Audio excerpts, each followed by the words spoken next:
सखाराम महाराज अंबळनेरकर सेवा संघाच्या वतीने आयोजनात आलेला हा नवकुंडी दत्तयागाचा सोहळा आणि पुरुषोत्तम मासाचं औचित्य साधून हा 3 दिवसांचा उत्सव. आपण नेहमी याला अधिक मास असं म्हणतो आणि खरंच अधिकस्य अधिकम फल. किती बाबतीत आपण सगळे भाग्यवान आहोत. माझ्या सकट कालच एकादशी झाली, आज द्वादशी आहे आणि अधिक महिन्यामध्ये सद्गुरूंचं दर्शन प्रत्यक्ष सर्वांना घडावं हा एक भाग.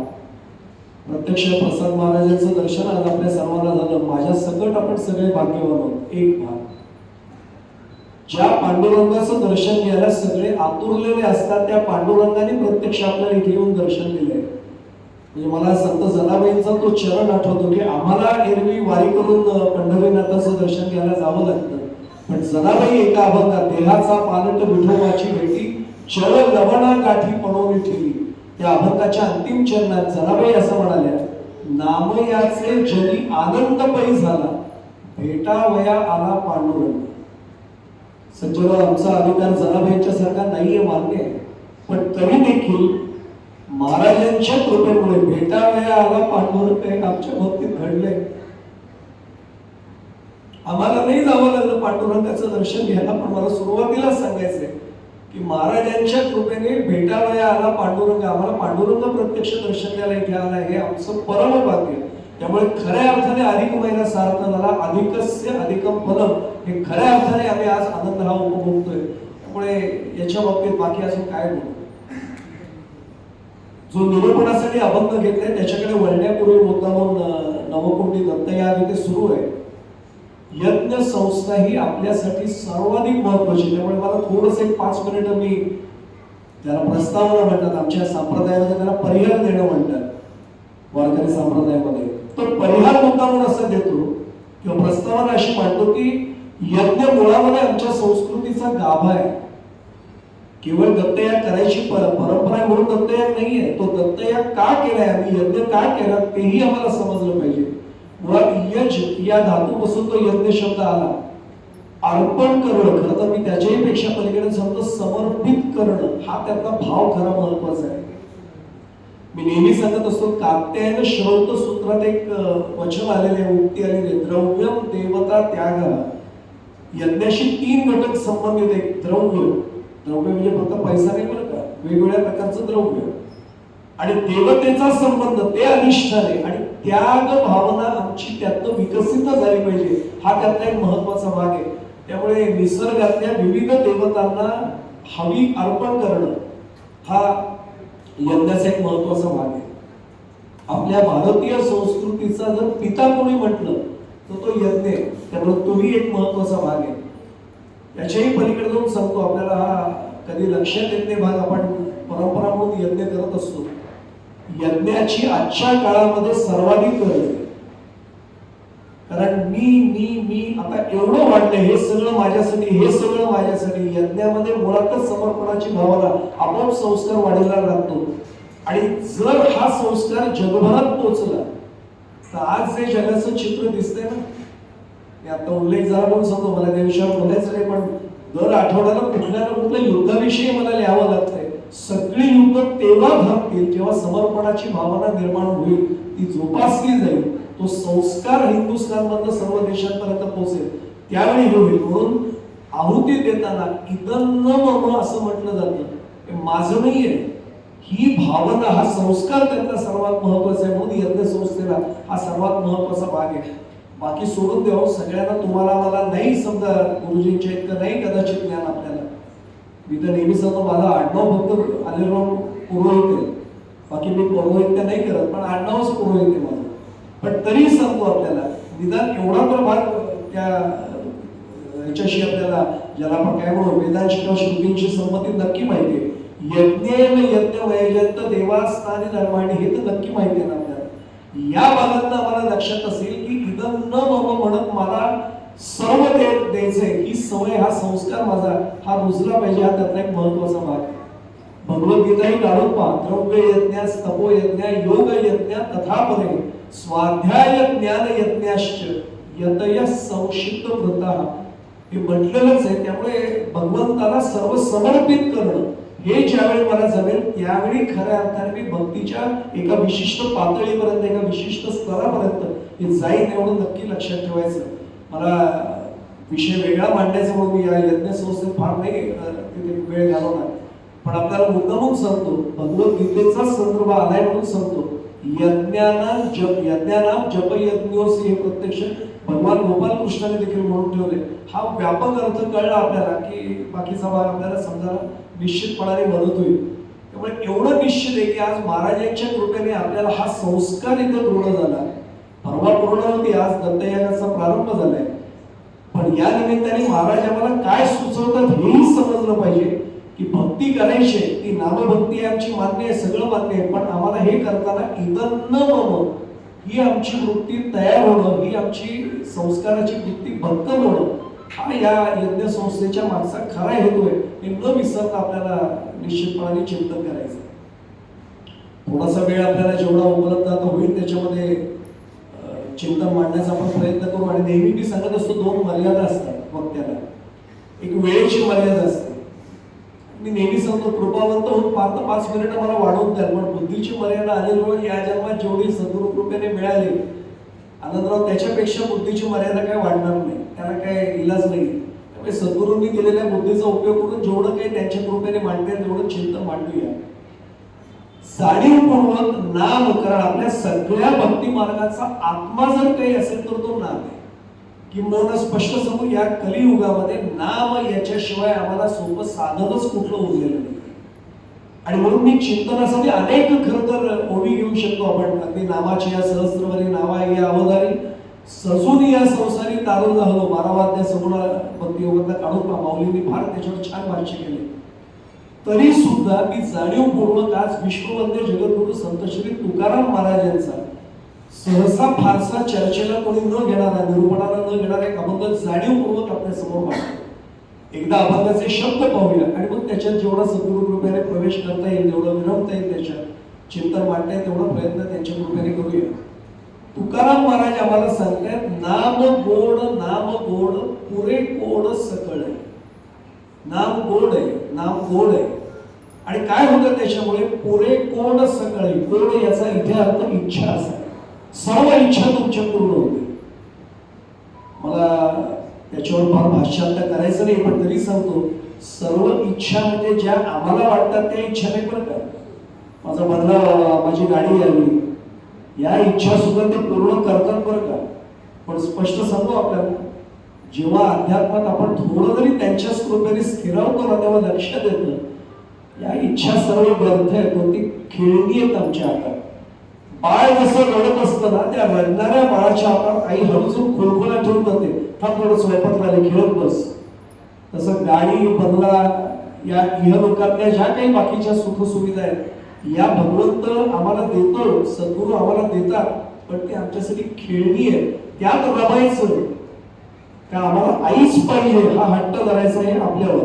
मला काय म्हणायचं, आपण सगळे अधिकारी आहात, आपल्या लक्षात आलं पुढे कोण सगळं ही मध्ये सांसारिक किंवा प्रापंचिक इच्छा नाही मी म्हणते.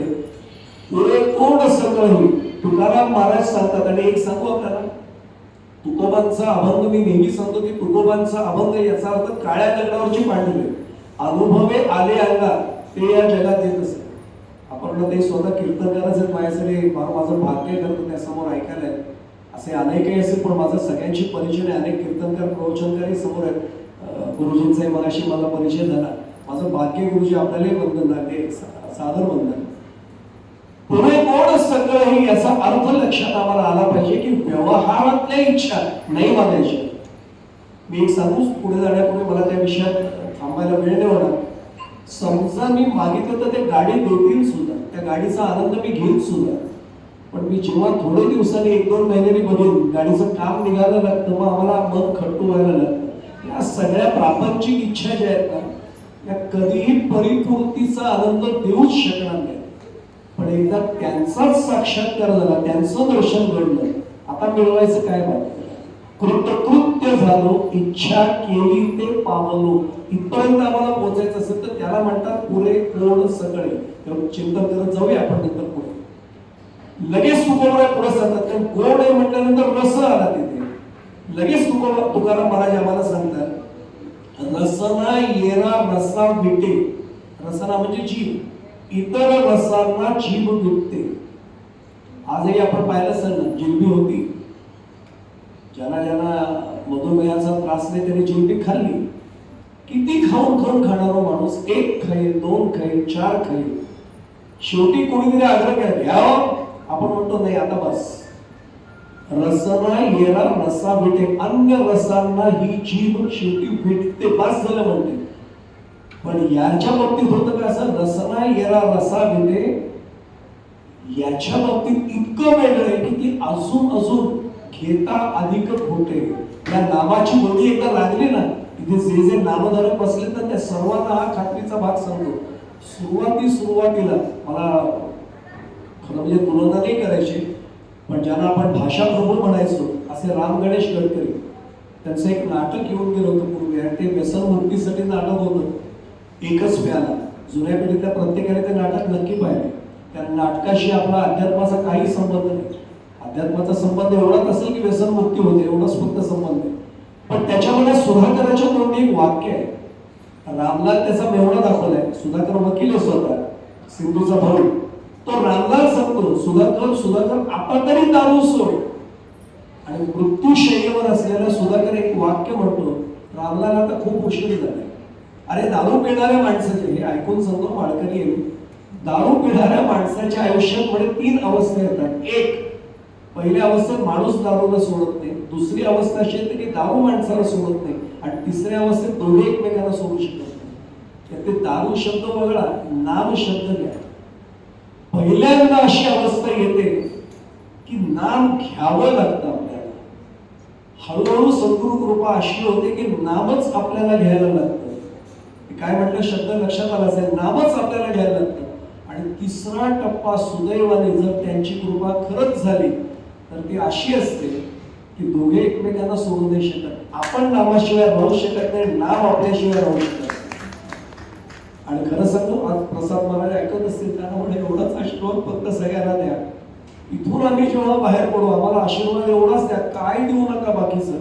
आमची अशी अवस्था या जीवनामध्ये आली पाहिजे की नाम घ्यावं नाही लागलं पाहिजे. नाम घेतोय याची जाणीव सुद्धा हळूहळू संपली पाहिजे. आणि श्वासागणिक फक्त आणि फक्त नामच सुरू राहिलं पाहिजे. बस एवढा त्याने आशीर्वाद दिला की जीवनाचं सार्थक झालं हा भाग. तिसरं चरण सांगून ठेवतो, कारण सगळे चरण होतील नव्हतील मला माहित नाही वेळेमध्ये. आणिका रसे मरण गाठी, येणे तुटी संसारी, बाकीच्या रसामुळे मरणाशी गाठी. आपण 5 विषय नेहमी सांगतो, शब्द, स्पर्श, रूप, रस, गंध. आणि आपल्याला सर्वांना कल्पना आहे यातल्या एकेका विषयाला एक एक जीव भुलला आणि प्राणाला मुकला. दासबोध सुद्धा काढून पहा. रस गिळता सुख वाटे, गळ ओढीता घसा फाटे. समकालीन असलेल्या तुकोबरायने ज्यांचा अभंग आपण चिंतनाला ठेवलाय, तुकोबराय सुद्धा तोच भाग सांगताय. अविशाची, आता त्याला पाठभेद झाला आणि अविशाची म्हणतात. अविशाची आहे आशा, गळ गेली मासा, कुटुंबिया घसा मरण पावे. तरी सुद्धा आमचा रसावरचा जीव नाही सुटत, तो तिथे अडकलेला आहे. आजही मला वाटतं हा रस हवा, तो रस हवा. पण आणिका रसे मरण गाठी, येणे तुटी संसारी. तुकोबाराय वाई देऊन सांगतात. मी मगाशी तेच सांगत होतो की तुकोबांचा अधिकार काय, अनुभवे आलेल्यांना ते या जगात येत असे. स्वतः अनुभव घेतलाय, चाखून पाहिले, मग ते आम्हाला देत आहे. हा त्यातला एक महत्वाचा भाग आहे. आणि अंतिम चरणात तुकोबा स्वतःची आध्यात्मिक परमानंदाची अनुभूती सांगतायत की तुका म्हणे, आहार झाला हा विठ्ठल आम्हाचा. त्यांच्यासाठी पांडुरंग परमात्मा हाच आहार, त्याच्याशिवाय बाकी काहीच नाही.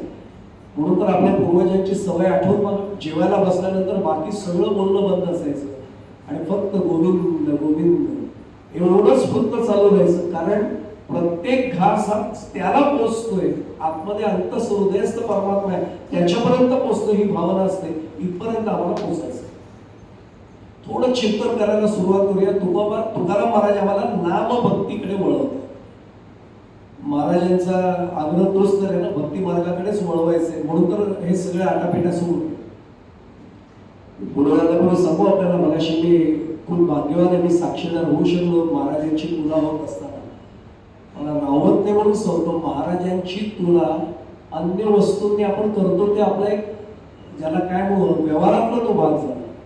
कधीतरी माझ्या मनात असं आलं पाहिजे की माझा भाव पलीकडच्या पारड्यात गेला पाहिजे आणि माझा भाव एवढा श्रेष्ठ असला पाहिजे की महाराजांची तुलना माझ्या हृदयातल्या भावाने, अंतःकरणातल्या भावाने झाली पाहिजे.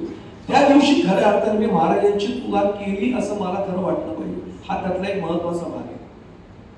नाम गोड असं म्हणतात. माझा साधा प्रश्न, तुकाराम महाराज तुम्ही आम्हाला एवढे सगळे मार्ग भगवंतापर्यंत जाण्याचे आहेत, नाम भक्तीचाच मार्ग का आग्रह करून सांगताय? साधा भाग आहे, आपल्याला सर्वांना कल्पना आहे. सातु कर्म ज्ञान योगे भ्यो अभि अधिकतरा भक्ती, अभि तो अधिकतरा भक्ती. कर्म मार्ग भगवंताकडे जातो की नाही? निश्चित जातो. आणि मी एक सांगू पुढे जाण्यापूर्वी, एकही मार्ग कनिष्ठ नाही. सगळेच मार्ग आम्हाला भगवंतापर्यंत घेऊन जाणारेच मार्ग आहेत. पण तरी सुद्धा प्रश्न असा निर्माण होतो की या सगळ्या मार्गांचा अधिकार माझ्याकडे आहे का? मी पुढे जाण्यापूर्वी एक वाक्य सांगतो आपल्याला. आपली प्रकृती आणि आपली प्रवृत्ती यावर आपला पारमार्थिक वाटचालीचा भाग अवलंबून आहे. आपली प्रकृती आणि आपली प्रवृत्ती. एक साधा भाग सांगतो. माझी प्रकृती आता अगदी प्रामाणिकपणे सांगतो, मला मांडी घालून बसायला थोडा त्रास होतो. आता मला जर कोणी सांगितलं की योगासनं करायला बसा किंवा अष्टांग योग, माझ्यासाठी आता नाही जमणार. ते माझ्या प्रकृतीला ते झेपणार नाही. म्हणजे प्रकृतीचा विचार करून आपण सांगतो नाही, पूर्वी करायचो असं, मला आता नाही सध्या जमत. काही कारण असतील त्याची. प्रवृत्ती तर फारच विचित्र आहे. अष्टांग योग जो सांगितलेला आहे ना, फार चांगला आहे. म्हणजे पतंजली ऋषींचं योगशास्त्र काढून पहा. यम नियम आसन प्रत्याहार प्राणायाम ध्यान धारणा ध्यान आणि मग समाधी. पण हे सगळी अंग आहेत. यम नियम आसन प्राणायाम प्रत्याहार धारणा ध्यान आणि समाधी यातल्या एकेका अंगामध्ये 5-5 उपांग आहेत. त्या 2 अंगांमध्ये तर आहेच आहे पहिल्या, बाकीच्यांचा 5 उपांग नाही आहेत, पण त्याचा तपशील फार वेगळा आहे. 5 उपांग पहिल्या यमाचे ते काढून पहा. सत्य आहे, अहिंसा आहे, अस्तेय आहे, ब्रह्मचर्य आहे आणि अपरिग्रह आहे. सत्य खरंच आपण प्रत्येक वेळी आयुष्यात जन्माला आल्यापासून या क्षणापर्यंत बोलतो का? इथपासून माझ्या मनाला विचारलं. आपण त्याचं हे देतो, समर्थन करतो. मी चांगल्या हेतूने मी वाईट बोलतो, वाईट खोटं बोलतो, कोणताही हेतू असेल. मी कधीच असत्य बोललो नाही असं कधी झालंय का? प्रत्येक वेळी नाही होत. जे आहेत त्यांना माझं वंदन आहे. मी पुन्हा सांगतो, याच्यात अपवाद असतात आणि प्रत्येक नियमाला अपवाद असतो. की माझ्याकडे बघून सांगतो की नाही होऊ शकत. मग सत्य बोलणं सुद्धा अवघड आहे. मी तर फार गमतीत सांगत असतो. पटकन कोणाचा तरी फोन आला आणि मी घाईत असेल आणि मुलांनी फोन उचलला तर मी त्याला सांगतो, हे थांब, कोणाचा फोन आहे? त्याला सांग बाबा जरा बाहेर गेलेत कामानिमित्त फोन घरी राहिले, संध्याकाळी करीन मी संध्याकाळी, पण आता घ्यायची. सांग ना त्याला की आता घाईत आहे, आता नाही बोलता येणार, मी नंतर बोलतो. पण असत्य भाषण घडतं हे अनेकदा घडतं. सोडून द्या. सत्य झालं अहिंसा. संध्याकाळी डास इथे बसल्यानंतर असा हात जेव्हा माझा येतो, ओळखायचं की अहिंसा आहे माझी प्रवृत्ती नाही. किंवा रॅकेट चार्ज करून अशी फिरवत असेल, ओळखायचं अहिंसा. याचा अर्थ डास बसून देऊन चावू द्या असा त्याचा अर्थ नाही. डास उत्पन्न होणार नाही यासाठी प्रतिबंधात्मक उपाय बरेच आहेत, ते करूया. मारणं हे हिंसा झाली. आणि हिंसा फक्त आता त्याच्यावर मला बोलायचं नाहीये की फक्त शारीरिक असते असं समजू नका बरं का. मनाने सुद्धा मी हिंसा अनेकांची करतो, घरातल्या घरात बोलता बोलता. आणि पुन्हा एक सांगू आपल्या सगळ्यांचा, मी तुम्हाला बोलत नाही, मी माझं स्वतःकडे आत्मपरीक्षा करून सांगतो. बोलतो आपण पटकन, जाऊ द्या ना, आपल्याला काय करायचंय, त्यांचं त्याला, मग तू बोलतो कशाला? पण हे बोलल्यानंतर आपण म्हणतो जाऊ द्या ना, आपल्याला तरी काय करायचं, पण बोलला असं ना. हिंसा नकळत होते. सत्य अहिंसा अस्तेय. अस्तेय म्हणजे फक्त चोरी समजू नका बरं का. अस्तेय याचा अर्थ माझा ज्या गोष्टीवर अधिकार नाही ती गोष्ट मिळवण्याचा हव्यास धरणं, त्याची अभिलाषा करणं, हा पण हव्यास आहे, ते पण अस्तेय. अगदी सोपं उदाहरण मी ते नेहमी सांगतो. असं गृहीत करा की मी अनिलराव पुजारींच्या घरी गेलो आणि पटकन एखादी वस्तू पाहिली आणि माझ्या मनात नुसतं आलं, सहज विचार करतो हे दिसत नाही आली वस्तू अशी कुठे, नाही ही आमच्या वडिलांच्या वेळची जुनी, आता मिळत नाही ती. आणि सहज माझ्या मनात आलं अशी वस्तू माझ्याकडे असते तर बरं झालं असतं ना. त्यांच्या मनात जर आलं श्रीरामला देऊन टाका ही वस्तू, काय बरं होईल, झालं असते. मी काय म्हटलं आपल्या लक्षात आलं, अस्तेय म्हणजे चोरी न करणं, हे स्थेय झालं. आता लक्षात आलं हे किती वेळा घडत असेल, हे माझ्याकडे असतं तर बरं झालं असतं. आणि हे अस्तेय का नाही घडत सांगू आपल्याला. आसक्ती मनामध्ये निर्माण झाली की हवं हवं वाटायला लागलं. मी पुढे जाण्यापूर्वी मुद्दाहून सांगू, दरवाजे साहेब माझ्याबरोबर आले, त्यांना कल्पना आहे मी विद्यार्थ्यांमध्ये नवमान होणारा असा शिक्षक आहे. विशेषतः कॉलेज वयाचे विद्यार्थी माझ्या जास्त सहवासात असतात. मला एका मुलीने प्रश्न विचारला की सर हे तुम्ही प्रवचन कीर्तनात नेहमी आम्ही ऐकतो आसक्ती आसक्ती सोडा, काय हो आसक्ती. मी त्या मुलीला म्हटलं हिंदीत सांगितलं तर चालेल का. चालेल म्हणते. मतलब मैं जब इनके पास कोई बड़ी हवेली देखता हूँ और मेरे मन में ऐसी अभिलाषा उत्पन्न होती है कि ऐसी हवेली आज नहीं तो कल मेरे पास भी आ सकती है. इनके पास बहुत बड़ी गाड़ी देखता हूँ तो इस तरह की इच्छा मेरे मन में उत्पन्न होती है कि ऐसी गाड़ी आज नहीं है लेकिन कल मेरे पास आ सकती है. यह चीज आ सकती है, वह चीज मेरे पास आ सकती है. इसी अभिलाषा को आसक्ति कहते हैं. पुढचं वाक्य आहे का, अगर सद्गुरु जी की कृपा होगी तो ये आसक्ति जा सकती है. त्यासाठी यायचंय. आसक्ती आहे स्वाभाविक आहे, पण ती जा सकती है हा विश्वास ठेवून इथे यायचंय. त्यामुळे अस्तेय एक झालं. अहिंसा सत्य, अहिंसा अस्तेय. अपरिग्रह, अपरिग्रह म्हणजे मला अनावश्यक असलेल्या वस्तू सुद्धा मी साठवून ठेवतो. काय सुख प्रत्येक वेळी नाही म्हणणार बरं का. महापालिकेने फक्त सांगावं पुण्यामध्ये की काही तांत्रिक कारणाने 2 दिवस पाणी पुरवठा होणार नाही, जलवाहिनीची दुरुस्ती आहे. आपण जेवढी मिळतील तेवढी भांडी भरून ठेवतो की नाही सांग. चूक काही नाहीये, पण याला परिग्रह म्हणतात. हा अपरिग्रह नाही. मी काय म्हणलं आपल्या सहज लक्षात येईल नाही, आपण त्या प्रवृत्तीला पोहोचू शकत. ब्रह्मचर्य एक वेळ पाळू पडेल, यांचं काय करणार बाकीचं. हा सगळा भाग लक्षात आल्यावर ज्ञान कर्म योग सगळे मार्ग श्रेष्ठ आहेत, पण तरी नामभक्तीकडे आम्हाला संत का वळवतात इथपासून आपल्या चिंतनाचा भाग आहे. कर्माच्या बाबतीत सांगू, कर्मामुळे बंध निर्माण होतो. 18वा अध्याय काढून पहा, 205 क्रमांकाची ओवी. तैसा कर्मफलाचा आस्वादू आणि तैसा कर्मफलाचा मधू आणि कर्माचा आस्वादू या दोन्हीचं नाव बंधू कर्माचा. म्हणजे काही करा त्या कर्मामुळे बंधनात तुम्ही अडकणारच आहात. कर्म चांगलं असलं तरी तुम्ही बंधनात अडकणार आहात, कर्म वाईट असलं तरी तुम्ही बंधनात अडकणारच आहात. चांगलं केलं तरी कर्माचं फळ भोगायचं, वाईट केलं तरी कर्माचं फळ भोगायचं.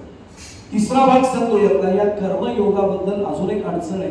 कर्म चांगलं का वाईट ठरवणं फार अवघड आहे आणि आपण नेमकं त्याच्या फळानुसार ठरवतो. चूक मी उदाहरण दृष्टांत म्हणून समोर ठेवतो. काळजी करू नका बरं का, मी फार जडजड भाषेत नाही म्हणणार, शिक्षकी पेशात नाही, त्यामुळे अगदी उदाहरण देत जाईल. एक लहानसं गाव असतं. या गावामध्ये एक गृहस्थ नोकरीला नेहमी जाता जाता त्याला सवय होती. तुमच्या वयासारखी पांडुरंगाचं मंदिर होतं. चप्पल बाजूला काढायचा, नमस्कार करायचा. पांडुरंगा तुझ्यामुळे दिवस छान सुरू झाला, नोकरीला जातोय, गाडी पकडतोय, छान होते सगळं, असं नमस्कार करून निघायचा. संध्याकाळी पुन्हा आला चप्पल बाजूला काढायचा, नमस्कार करायचा. आता घरी जातोय ना पांडुरंगा सांगून घरी. एक दिवशी तो असा नमस्कार करायला निघाला आणि एकदम लक्ष गेलं, बाजूच्या पारावर एक साधू महाराज बसले, भगवी कफनी अंगामध्ये आणि तेजपुंज अशी व्यक्ती बसलेली. बरं एक सांगू आपल्याला, साधू आहेत हे सांगावं नाही लागत.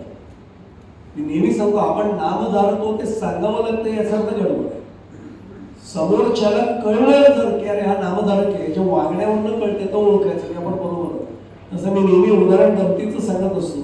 मी आता समजा तुम्हाला म्हटलं वर्षभर जिमला जातोय बरं का, अनिलला सोडून त्या बाकीचेच असते काय बुवा थापा मारायला हेच स्थान मिळालं.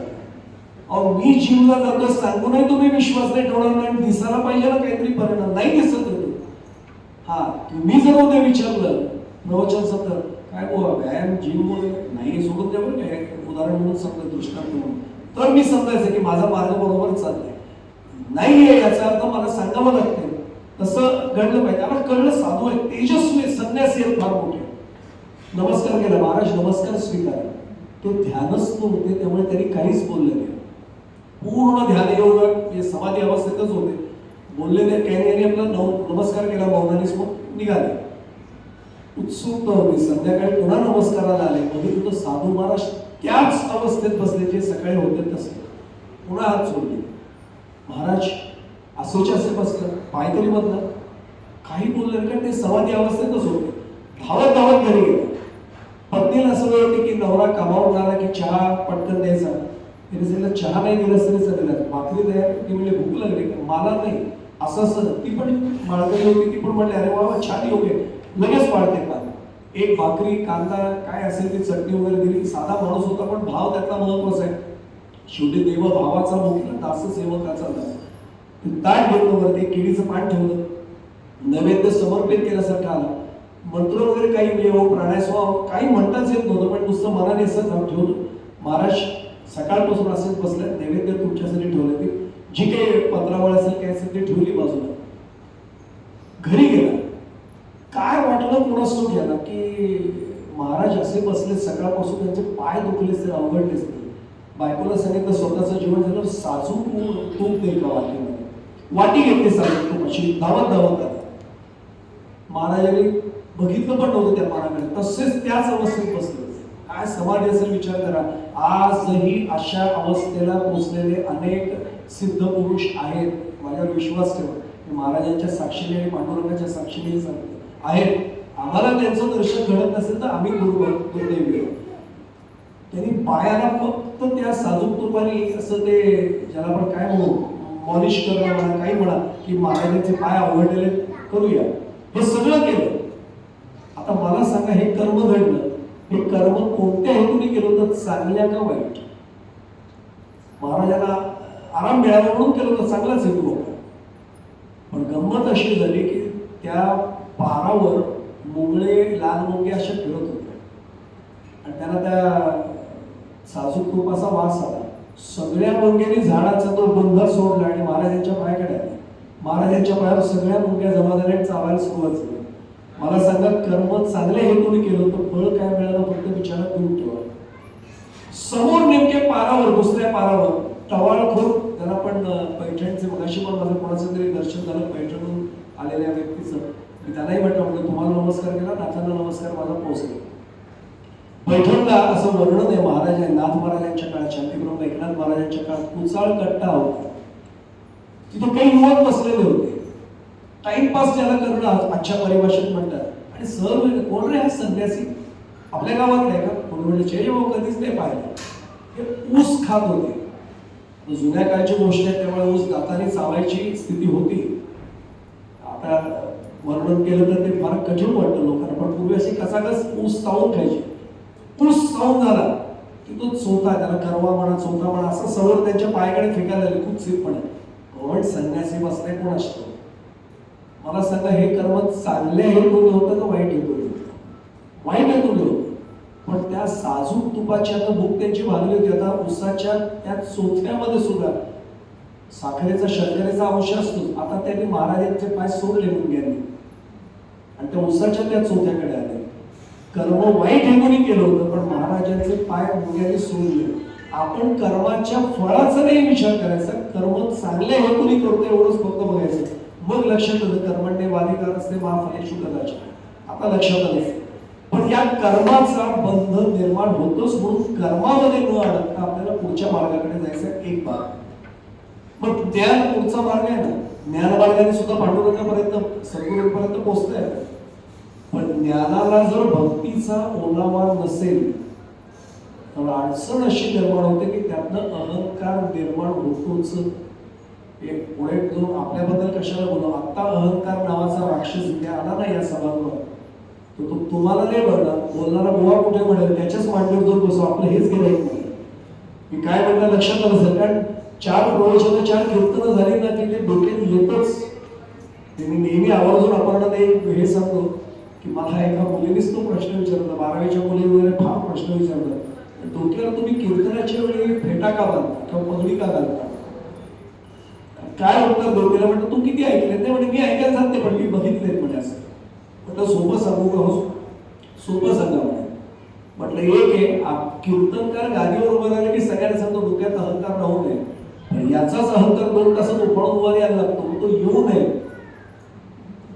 आपल्या लक्षात आलं आपण सूट द्या 2 तास तरी राग आली आता नको येऊ वरती म्हणून म्हटलं फेटा किंवा पगडी कीर्तनकार बांधतो. दुसरं काय त्यांना उत्तर द्या. आणि वस्तुस्थिती हो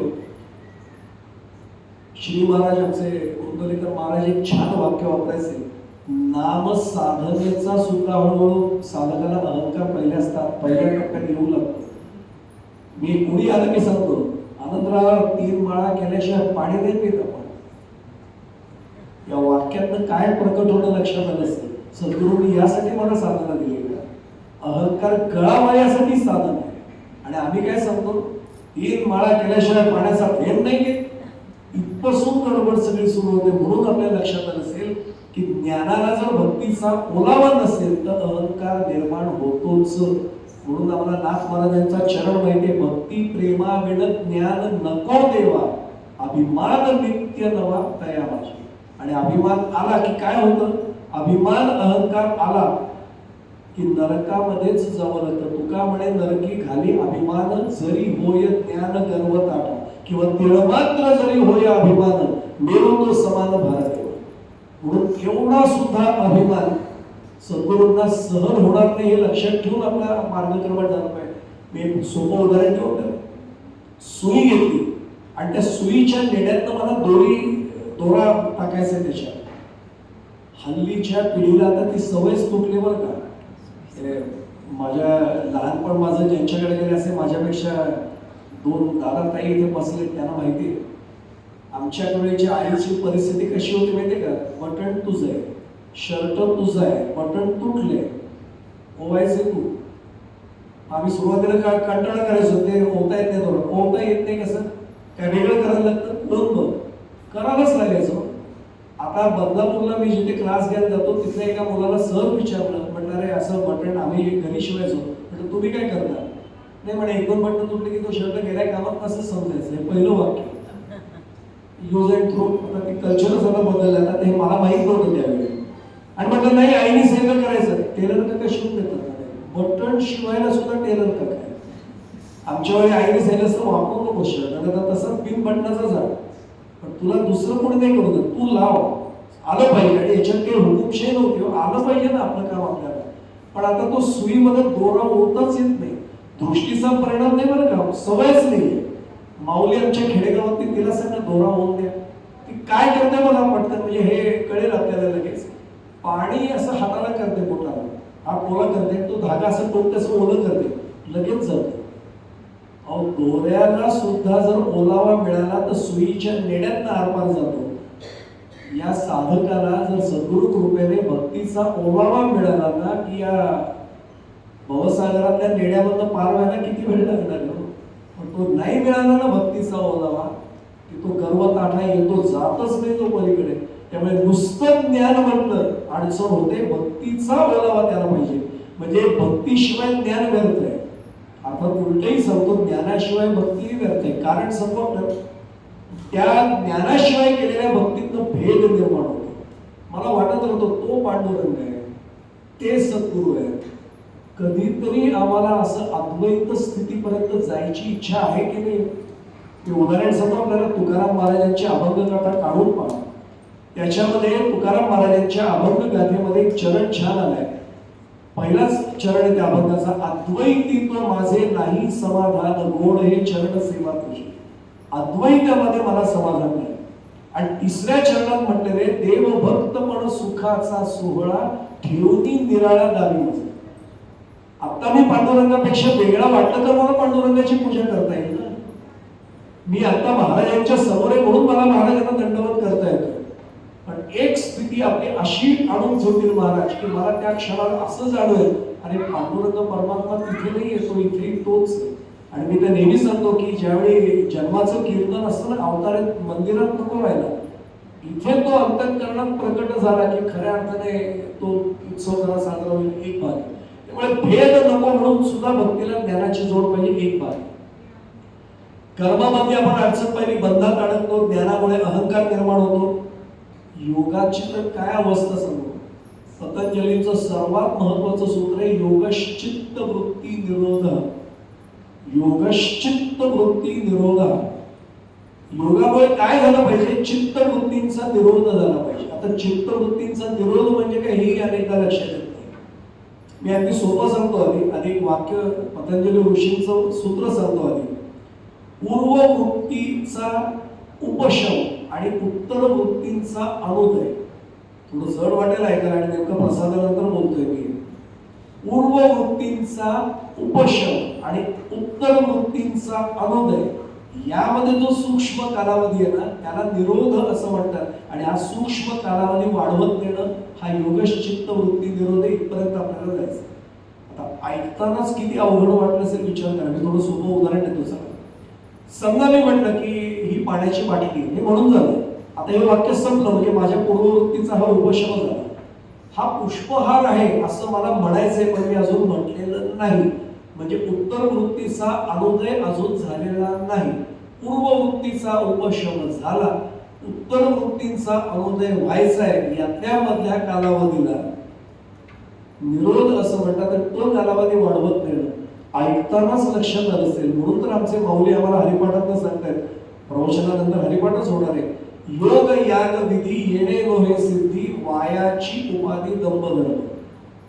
योग मार्ग वाईट नाही बरं का. स्वतः योगिराणा असलेले ज्ञानेश्वर माऊली आम्हाला सांगतात की बाबा तू अडकू नकोस. का तर मंथोनी नवनीता तैसे गे अनंता, वाया व्यर्थ कथा सांगली मार्ग. तुला नवनीत दिलेले मी काढून, ते नाम घे, भक्ती कर, बस त्या मार्गाने तू जा, बाकीचं मी सांभाळेन. मी पुढे जाण्यापूर्वी एक सांगू आपल्याला. गजानन विजय ग्रंथ ज्यांनी वाचलाय, गजानन महाराजांचा पोथी ज्याने वाचलेली त्यांना माहिती आहे. टेंबेस्वामी म्हणजे वासुदेवानंद सरस्वती जेव्हा भेटायला आले गजानन महाराजांना, आणि आपल्याला वर्णन ज्यांनी पोथी वाचले त्यांना माहिती आहे, महाराज असे टिचक्या वाजवून बसले होते. टिचकी थांबली आणि समोर महाराजांनी एवढंच विचारलं, स्वामी बोलले काहीच नाही, मौनव्रत होतं. निघून आज्ञा दिली. बाळाभूमी नंतर प्रश्न विचारला, काय आले, काय तुम्ही टिचकी थांबवली, दोघांनी एकमेकांकडे पाहिलं, अनुज्ञा मागितली, तुम्ही हो म्हटलं, केलं, काय बोलला. आता आपल्याला एक एक आठवतं बरं का. गृहस्थ मौन व्याख्यानम शिष्यास्तु छिन्न संशय, किंवा शब्देन संवाद तुझे विना अनुवाद, आपल्याला सगळे अर्थ कळते. मग तिथे जे दासगणू महाराजांनी वर्णन केले ना, ते सगळं यातलं आहे की वेगवेगळ्या मार्गाने जाणारे ईश्वराकडेच पोहोचतात. जे पोहोचत नाही त्यांच्यात भांडणं सुरू होतात. आमची अवस्था तिथे आहे. त्यामुळे योग मार्ग वाईट नाहीये, पण तो माझ्यासाठी अवघड एक महत्वाचा भाग आहे. त्याच्याही पलीकडे जो सांगू, ज्ञान आपोआप निर्माण होतं, पण ते भक्तीतून होतं.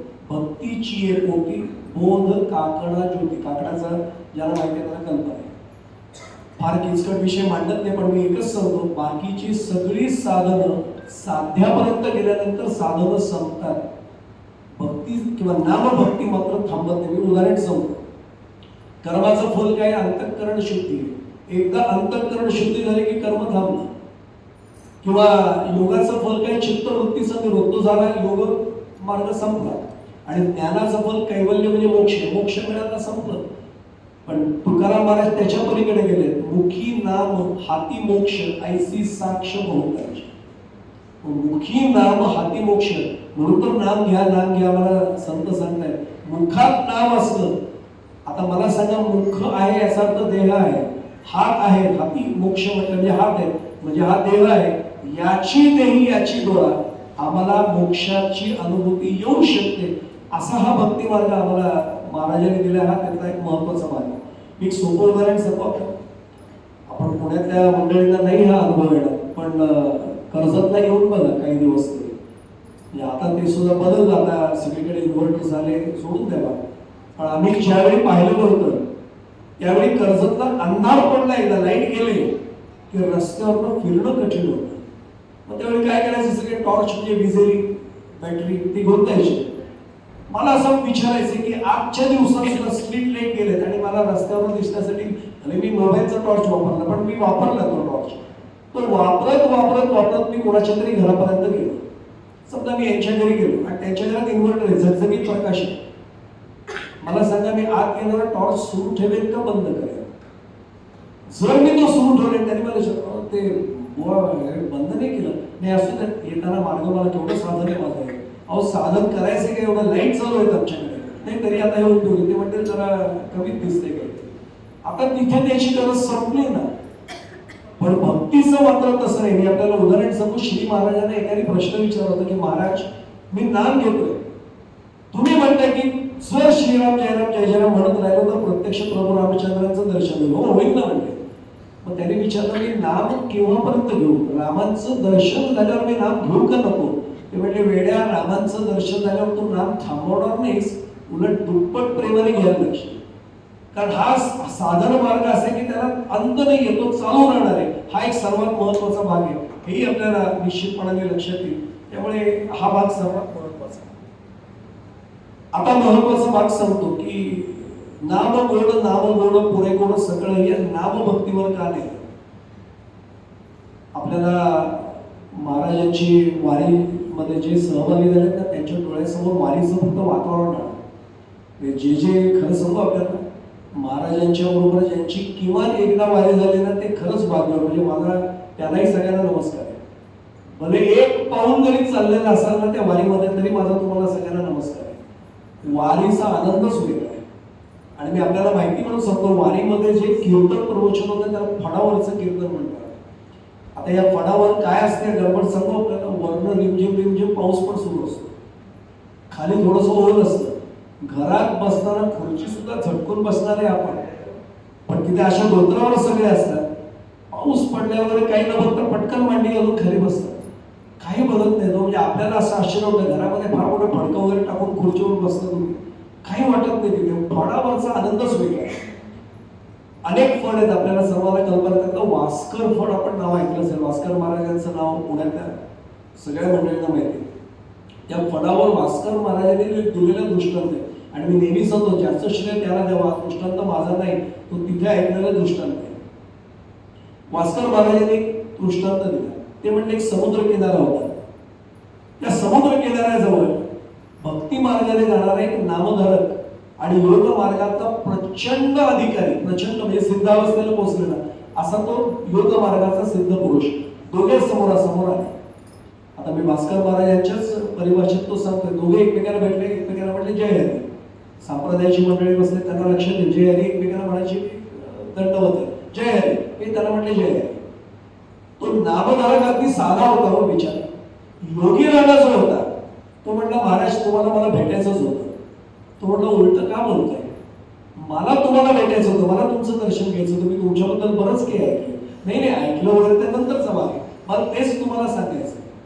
तुम्ही योग मार्गाने या, काय भक्ती मार्गात ठेवले, काय नाम घेत बसलाय रामकृष्णाने रामकृष्णाने नुसतं. माझ्या मार्गाने चला, माझा मार्ग श्रेष्ठ आहे. मान्य करतो म्हणजे तुमचा मार्ग श्रेष्ठ आहे, पण माझी योग्यता कमी असल्यामुळे माझ्या सद्गुरूंनी मला नाम मार्ग दिला. पण माझं तुम्हाला बंधन आहे, माझं तुमच्याबद्दल खूप मोठा आदर आहे. नाही सिद्ध करून देणार. ते म्हणजे कसं सिद्ध करणार, मी सांगतो ना म्हटले. हा काय, त्याने सांगितलं हे काय साधनेचं काही नाही, ओळखायला सोपं आहे. समुद्र आहे, पाणी आहे ना म्हणे, समुद्र आहे ना म्हटले. मी आतमध्ये जाणार, मी गायब होणार, मी योग मार्गाचा उपयोग करणार. मी पुन्हा सांगतो, भास्कर महाराजांचा दृष्टांत माझा नाही. आणि दृष्टांत बोलत आहे का, असं कधी होतं काय. मला आश्चर्य वाटतं अशा दृष्टांताच्या बाबतीत महाराज सगळेजण प्रश्न काढतात बरं का, असं खरंच होतं का. त्या हिंदी चित्रपटात आणि त्याच्यापेक्षा त्या टॉलिवूडच्या चित्रपटात वाटेल ते दाखवतात. साऊथच्या याच्यात तो माणूस असं नुसतं पाय फिरवत आणि ते वादळ उठल्यासारखं होतं. तिथे शंका नाही काढत आपण. हँड ग्रेनेड टाकलेला हातात आपण करतो, स्लो मोशन उलटा टाकतो तर फुटतो, त्याच्यात प्रश्न नाही विचारत. पण अध्यात्मात काही शंका, भगवतातली एखादी कथा आली असं कसं काय घडलं असेल, इथेच तुम्हाला शंका बरोबर येतात. मी नेहमी गंमत म्हणून नाही सांगत, तेव्हा बाकी सोडून त्या व्यवहारातला अनुभव सांगतो. अनोळखी डॉक्टर जरी असले, आपण एखाद्या नवीन शहरात गेलो, कोणतरी आपल्याला घेऊन होतं, महाराज ताप आला, आमचे नेहमीचे डॉक्टर आहेत, आपण कधी विचारतो का डॉक्टर इन्ग्रेडियंट्स काय इंजेक्शन देतात, काय म्हणजे कसलं इंजेक्शन आहे, त्याचे इफेक्ट्स साईड इफेक्ट्स. ते म्हणजे नका दुसरे डॉक्टर बघा. आपण न बघता करतो. ते रेल्वेत बसताना इंजिन ड्रायव्हरची मुलाखत घेऊन मी आत बसतो, बघत पण नाही चेहरा, आपण तसंच गाडी आली की आत बसतो. अध्यात्मात मात्र संतांनी सांगितलं की आपण 10 प्रश्न करतो. असंच कशावरून असेल, असं कशात, काय पुरावा काय झाला, देव सगळीकडे असो असं त्यांनी पाहिल्या म्हणून सांगितलं. आम्ही त्याच्यावर शंका काढतो. मी एवढ्यासाठी सांगतोय, मी आज जाणार, मी वाटेल ते स्वरूप धारण करू शकतो, मी करणार. तो आत यायचंच आणि मला शोधून दाखवायचंच. तो म्हटला नका जाऊ, मी कशावर लिहून देऊ तुम्ही श्रेष्ठ आहात म्हणून. ते म्हणजे का म्हणून, अहो मी नदीच्या पाण्यात उतरत नाही, समुद्राच्या पाण्यात कुठे जाऊ म्हणे, मला भीती वाटते पाण्याची. ठरले म्हणते मी आज जाणार. अहो नका जाऊ म्हणे, माझं ऐका, तुम्ही मोठे आहात, तुम्ही श्रेष्ठ, मी लिहून देतो ना, अजिबात नाही म्हणले. तुम्ही आज यायचं आणि मला शोधून द्यायचं, नंतर तुम्ही आज जायचंय. मी तुम्हाला शोधणार, जो लवकर शोधणार त्याचा मार्ग श्रेष्ठ. हा म्हटला मी आता परत सांगतो, तिसऱ्यांदा मी लिहून देतो, हे नका करू, मी मरेल म्हणले याच्यामध्ये, का माझ्या मरणावर उठलाय, नाही मला पाण्यामध्ये जात आहे, मला पोहता येत नाही, चाललो म्हणले, निघालो हट्टीपणाने. याने भगवंताकडे पाहिलं, रामकृष्णाने म्हणतो, तेव्हा तुझं नाव घेतोय मी पाप केले का, आता का संकटात पडलोय, तुझं नाव घेतो म्हणून त्यांनी मला सांगितलं तू नामधरकेस भक्ती मार्गात आहे, जातमध्ये म्हटला ना, मी नाम घेतोय ते तुझं घेतोय, आता माझी लस तुझ्याकडे, मारायचं का तारायचं. आणि खरं सांगतो, जो खरा नामधारक असतो ना, तो सगळं त्याच्यावर सोपवतो. तिथे पुढे जाण्यापूर्वी खरं सांगू, सद्गुरूंकडे आपण अनेकदा आपला परमार्थ सोपवतो, पण प्रपंच सोपवायला आपण नाही होत तयार. श्री महाराजांचं वाक्य आहे की तुम्ही परमार्थ एक वेळ सोपवता तरी, पण प्रपंच माझ्यावर नाही सोपवत तुम्ही. अरे एकदा सोपवून तर बघा कसा चालवतो बघा. आणि खरंच ज्यांनी आपला प्रपंच सुद्धा सद्गुरूंवर सोडला ना, सद्गुरू तुम्ही द्याल ती बुद्धी, बघा काय चमत्कार होतो. आणि नेमकं तिथेच आपलं पाऊल थोडं अडतं. नाही महाराजांना काय कळणार, संपलं इथेच. अहो जर माझे श्वास मी त्यांच्या चरणावर ठेवले तर बाकी काय ठेवणार आहे मी माझ्याकडे. इथपासून आपल्या सद्गुरूंवरची श्रद्धा पाहिजे. हा त्यातला एक महत्वाचा भाग आहे. देवाला एवढं सांगितलं, देवा तारी अथवा मारी, बहुतेक माझा अंत तुला इथे करायचंय, हरकत तुझी इच्छा आहे ना, चाललो म्हणलं. रामकृष्णाने जग म्हणतच राहतेला. आणि काय चमत्कार झाला त्याला कळलं नाही. त्याचा हात असा यंत्रवत खाली गेला, मासा हात त्याने उचलला, हा प्रगट झालं. पण काय थांबा मारता, मला पोहता येत नाही, मला येत नाही, मला काही कळत नाही, तुम्ही श्रेष्ठ. आणि पहिल्या फटक्यात मला उचललं. मला आता इथे मी असतो तर काय म्हटलं असं माहितीये का, नामाचा महिमा पाहिला का, साधना बघितली का आपली कशी, संपूर्ण दिली. त्याने एवढंच सांगितलं, मला यातलं काही कळत नाही हो, ज्याचं नाव घेत होतो ना त्यांनी माझा हात खाली नेला, तुम्हीच हाताला लागला, त्याला मी काय करू. ठीक आहे तर तुम्ही जा. नको महाराज म्हणे, मी आता हारलो लिहून देतो, आज जा. ढकललंच त्याला. पुन्हा रामकृष्णाने म्हणत गेला, तेव्हा बहुतेक आता पहिल्यांदा नाही मारलंस, आता मारायची इच्छा, चल काय करायचं ते कर तुझ्यावर. आणि यांनी शोधलं. वर्णन असे भास्कर महाराज सांगायचे, 2.5 तास, आजच्या परिभाषेत 2.5 तास शोधत बसला, सापडलंच नाही. शेवटी हा बाहेर आला हो किनाऱ्यावर, महाराज मी हारलो, मीच तुम्हाला लिहून देतो, प्रगट व्हा. हा प्रगट साष्टांग दंडावते लोकांनी घातलं. काय कमाल आहे, नुसते नाम घेत आहे, नुसतं भक्ती मार्गाचा वाटसरूय म्हणताय, आणि केवढा अधिकार. तरी हा म्हणतोय मला काहीच माहित नाही. त्याचं नाव घेतलं ना, त्यांनीच मला तिथे आतमध्ये नेलं. ते सोडून द्यावं म्हटले, बाकीचं नंतर बघू. मी तुम्हाला सगळे प्राणी उचलले, मी देवाचा काही टन वजनाचा आहे भेल उचलून पाहिला, त्यात तुम्ही नव्हता. सागरी कासव, समुद्री कासव म्हणतात, टर्टल्स, ती नाही, त्याच्यात तुम्ही नाही. समुद्री सर्पांपासून सगळे मासे उचलले, शार्कला पण सोडलं नाही. तुम्ही होतात कुठे, म्हणजे मी नव्हतो. त्यांनी अवघड काय केलं त्यांनी तुम्हाला. आता उत्तर आहे का, म्हणजे नामसाधना किंवा भक्ती मार्ग का श्रेष्ठ तो कळेल. त्यांनी एवढंच सांगितलं, त्यांनी मला पाण्यात नेलं आणि पाण्यामध्ये पाणीच करून ठेवलं. आता लक्षात आलं असेल, त्याच्या सारखा मला करणं हा फक्त नामसाधनेचा अधिकार आहे. एकदा त्याचं नाव मी घेतलं ना, मग आपल्याला ज्याला आपल्याला पुन्हा सांगायला हरकत नाही, ज्ञानेश्वरीचे अभ्यासक आपण समोर आहे. 15व्या अध्याय काळात 320 क्रमांकाच्या अप्रतिम ओळी जरूर बघा मुद्दाम, आणि अप्रतिम अर्थ आहे त्याचा. देवी मजसी एकवट, जे झाले ज्ञाने चोखट, तया पुनरावृत्तीची वाट मोडत. अहो एकदा त्याच्यात समरस झाल्यावर पुनरावृत्तीची वाट राहील कशी हो, पुन्हा यायचं कशाला लागेल. आणि हे करणं फक्त आपल्या सद्गुरूंच्या हातात आहे. मी खरं सांगू, आपल्याला महाराजांना इथून जेव्हा त्यांचा निरोप घेऊन आपण निघू ना, मनाने तरी महाराजांना एवढंच सांगूया की महाराज काही देऊ नका, फक्त मिसळून घ्या, बस आमचं अस्तित्व संपवा. काय चमत्कार होईल, फक्त नुसतं विचार करून बघा की आपलं आत्ताचं अस्तित्व नाही राहिलं, मी त्यांच्यात मिसळून गेलो, संपला विषय. आणि एक सांगू, एकदा त्यांनी ठरवलं की कर्तुम अकर्तुम अन्यथा कर्तुम अशी त्यांची शक्ती आहे. सद्गुरूंनी असा हात दिला ना की संपला विषय. इथं नेहमी सांगतो, काही बाजू नाही, आपलं होतं काय सांगू. मला पुन्हा दासगणू महाराजांचा तो चरण आठवणच होतो, कल्पवृक्षाची तळवटी बसुने मागे तरी करवटी. नेमकं आमचं हे होतं. गडबड होते ते नाही होत का? आपल्याला काय गडबड होते ते लक्षात आलं असेल. विठोबा घाटवळचं त्यांनी उदाहरण दिले बरं का. सद्गुरूंच्या चरणाशी बसून सुद्धा काही ना काही मागत आम्ही जर बसलो ना की ओळखायची की काहीतरी गडबड आहे. महाराजांच्या तिथे मला एकदा महाराज तोही प्रश्न एकाने विचारला होता की सद्गुरूंकडे आल्यानंतर प्रश्नांची उत्तर मिळतात का? मी हसलो फक्त. मला वाटलं का हसतात? अरे म्हटलं एक अवस्था अशी येते की सद्गुरूंकडे आल्यावर प्रश्नांची उत्तर मिळणं काय प्रश्नच निर्माण होणं बंद होतं. मला प्रश्नच निर्माण होत संपला विषय. तिथे आल्यानंतर निश्चिंत हो निर्भय होणारी ही अनुभूती सद्गुरू चरणाची होते. त्यामुळे तो एक महत्वाचा भाग आहे. आता लक्षात येईल की या नामसंग्रहात एवढा प्रचंड भाग आहे. नाम गोड असा आपला चरण चाललाय. तिथे थोडंसं चिंतन करूया. किती गोड हे नाम असेल. तुकाराम महाराजांच्या चरित्रातला हा प्रसंग कोणी सांगत नाही म्हणून मुद्दाम सांगतो आणि सुदैवाने देहूपासून खूप जवळ आलोय त्यामुळे मुद्दाम तो प्रसंग सांगतो. तुकोबा गळ्यामध्ये वीणा अडकून चालले होते. रामकृष्ण हरी सतत तोच जप. कारण माघ गुरुवारी तो दृष्टांत झाला सद्गुरू बाबाजी चैतन्याने दिलेला आणि आपल्याला माहिती म्हणून सांगतो. माझ्यासारखा संप्रदायाच्या गादीवर उभं राहताना कीर्तनकार खंडागळे साहेब बघतो काय जुना वेळ आहे बदला नक्षी खराब झाले. तुकाराम महाराजांचा वेळा आल्यानंतर कसा होता. फुटकाच वेळा त्याला दोन तारा घाली येर जरा पंढरीचे. आपल्याला माहिती आहे सगळ्यांना तुकोबाचे कांता सांगे लोकांपाशी जातो माझा स्वामी. आम्ही त्याला शब्द तिथे तोच वापरतो. तुकोबांच्या मूळ गाथ्यातला आमची हिंमत नाही तो शब्द. जातो माझा स्वामी पंढरीचे. तुकोबांना एकाने विचारलं सुद्धा तुकोबा काय फुटकं वेळा घेऊन जात आहे और नवीन वेळा काय तुम्हाला काय आवडलं देऊळचे सावकार आहात तुम्ही. हसले तुकोबा. ते म्हणजे खरं सांगतो विण्याकडे माझं लक्षच जात नाही. ते केवळ साधन आहे. माझं लक्ष फक्त पांडुरंग आहे. आणि सद्गुरू अजून एक म्हटले काय भक्ती मार्गाचा कळस तुकाराम महाराजांना उगाच नाही म्हटलं. ते म्हणजे मी देऊळमध्ये जेव्हा रस्त्यावर चालतोय आणि विणा असा असा झंकार करतोय या विण्याची तार छेडत जेव्हा मी रामकृष्ण हरी म्हणतो ना तेव्हा माझ्या पंढरीनाथाची पांडुरंगाच्या मंदिरामध्ये त्याच्या अंतःकरणातली तार सुद्धा त्याच वेळी छेडली जाते.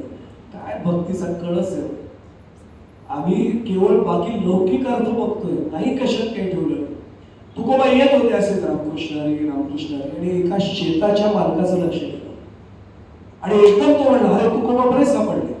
पुढे गेला रामकृष्ण हरी तुकोबांचा ते लक्षच नव्हतं. माझ्यासारखा म्हणून लक्ष नव्हतं कोण आपल्याला हाक मारताय का. तुकोबा त्यात तल्लीन म्हणून चालले होते. भानावर आले एकदम. अरे काय म्हणताय. नाही काही म्हणत नाही म्हणे. तुकोबा तुमचे चरण माझ्या शेताला लागले तर बरोबर असं नका म्हणू हो. पांडुरंग सगळीकडेच आहे असं म्हणा भारत आत या म्हणून. हा मग तुकोबा तसं म्हणतो आत या आत खाटेवर त्याला बसवलं. शेतकरच होतं बसवलं पाणी वगैरे प्यायला दिलं. गुरुवाचा खडा ठेवला आणि पटकन म्हणला तुकोबा माझी एक प्रार्थना आहे. प्रार्थना नका म्हणू सांगा ना काय करू तुमच्यासाठी. गावातले आहेत माझ्या इथले आहात तुम्ही.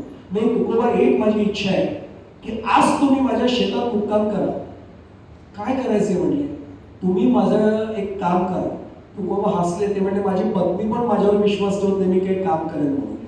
तुकोबांचं चरित्र ज्याने अभ्यास करायला माहिती ऊस सांडलेला सुद्धा वाटलं. त्या मिठाचं काय केलं सगळ्यांना ते चरित्र माहिती आहे. ते म्हणजे तुकोबा म्हणतात माझी पत्नी पण मला काही कामाचं समजते पण तुमचं माझ्याकडे काम आहे आणि तुमचा विश्वास आहे मी ते हो का विश्वास आहे म्हटलं करतो म्हटले मग सांगा ना. कारण शेवटी जगाच्या कल्याणा सांगण्याच्या विभूती देह कष्टविधी बरोबर आहे. तुकोबांना त्यांनी सांगितलं तुकोबा तुम्ही आता जे म्हणत होता ना रामकृष्ण किती छान वाटते. आज रामकृष्ण हरीचा गजर माझ्या शेतात होतो. मी आता गावात जातो टाळकरी मंडळीला पखवाजवाल्यांना घेऊन येतो. इथे मस्तपैकी कीर्तन भजन रात्रभर होतं. माझ्या आवडीचं काम आहे म्हणजे लगेच बोलवा. तोपर्यंत तुकोबांचा जप सुरू आहे. यांनी बोलवलं. शेजारच्या शेतकऱ्यांनी हे ऐकलं आणि तो पटकन म्हणला वेळ आहे का तुकोबांना हात आणलेस तू आता गेलास म्हणजे गावात. कारण आपल्याला माहिती आहे संतांचे संगती मनोमार्ग करते. आता तू गेलास म्हणे तू पण वारकरी झालास. म्हणजे मी राजकारणी माणूस आहे म्हणजे तुकोबांना काम करण्यासाठी आणले. ते म्हणजे कुठलं काम. आता माझी शेतातली कणसं म्हणे तयार झाले. शेत कणसंवाले पिकावाले पूर्ण तयार झाले. पाखरं येत आहे. राखायला जर माणसं ठेवली तर पगार द्यावा लागेल. तुकोबांचं आता भजन सुरू झालं की पकवायचा आवाज टाळ्यांचा आवाज रामकृष्ण हरी जय जय रामकृष्ण हरी आपण पाखर पडतील म्हणते. हुशारेच म्हणते मग हुशारेच म्हणते. आणि ते भजन सुरू झालं आणि चरित्रात वर्णन असं आहे पाखरं केली तर नाहीच त्यांच्या गोडव्याने त्या नामाच्या गोडीमुळे बाकीच्या शेतात ती पाखरं ह्याच्या शेतात हाता लक्षात आलं असेल इतकं ते नाम मुळात गोड आहे. फक्त ते कसं घ्यायचं आणि कुणी घ्यायचं त्याच्यावर सगळं अवलंबून. आता माझा प्रश्न असा आहे, तुकोबांचा आपण चरण पहिलाच पाहिलं, नाम गोड दोनदा गोड शब्द का आला? एक तर साधी गोष्ट आहे, तुकोबा किंवा सर्व संत आईच्या भूमिकेत. आई बघा एखादी गोष्ट पुन्हा पुन्हा सांगते की आपल्या मुलाला नाही समजत परत समज, बाळाला एकदा नाही समजलं दोनदा समजेल. हा अगदी बालगोड अर्थ झाला, मी त्याच्यात नाही थांबलो. गोड हा शब्द सुखवाचकही आहे आणि गोड हा शब्द रसवाचकही आहे. नाम गोड का म्हटलं दोनदा? एकदा सुखवाचक या अर्थाने आणि एकदा रसवाचक या अर्थाने. आपल्याला कल्पना आहे तुकोबांकडे प्रत्यक्ष छत्रपती शिवाजी महाराजांनी नजराणा पाठवला होता. मी तर गमतीत सांगतो, माझ्याकडे मी असतो तरी शिवाजी महाराजांनी ही हिंमतच नसते केली, नजराणा काय पाठवला नसता.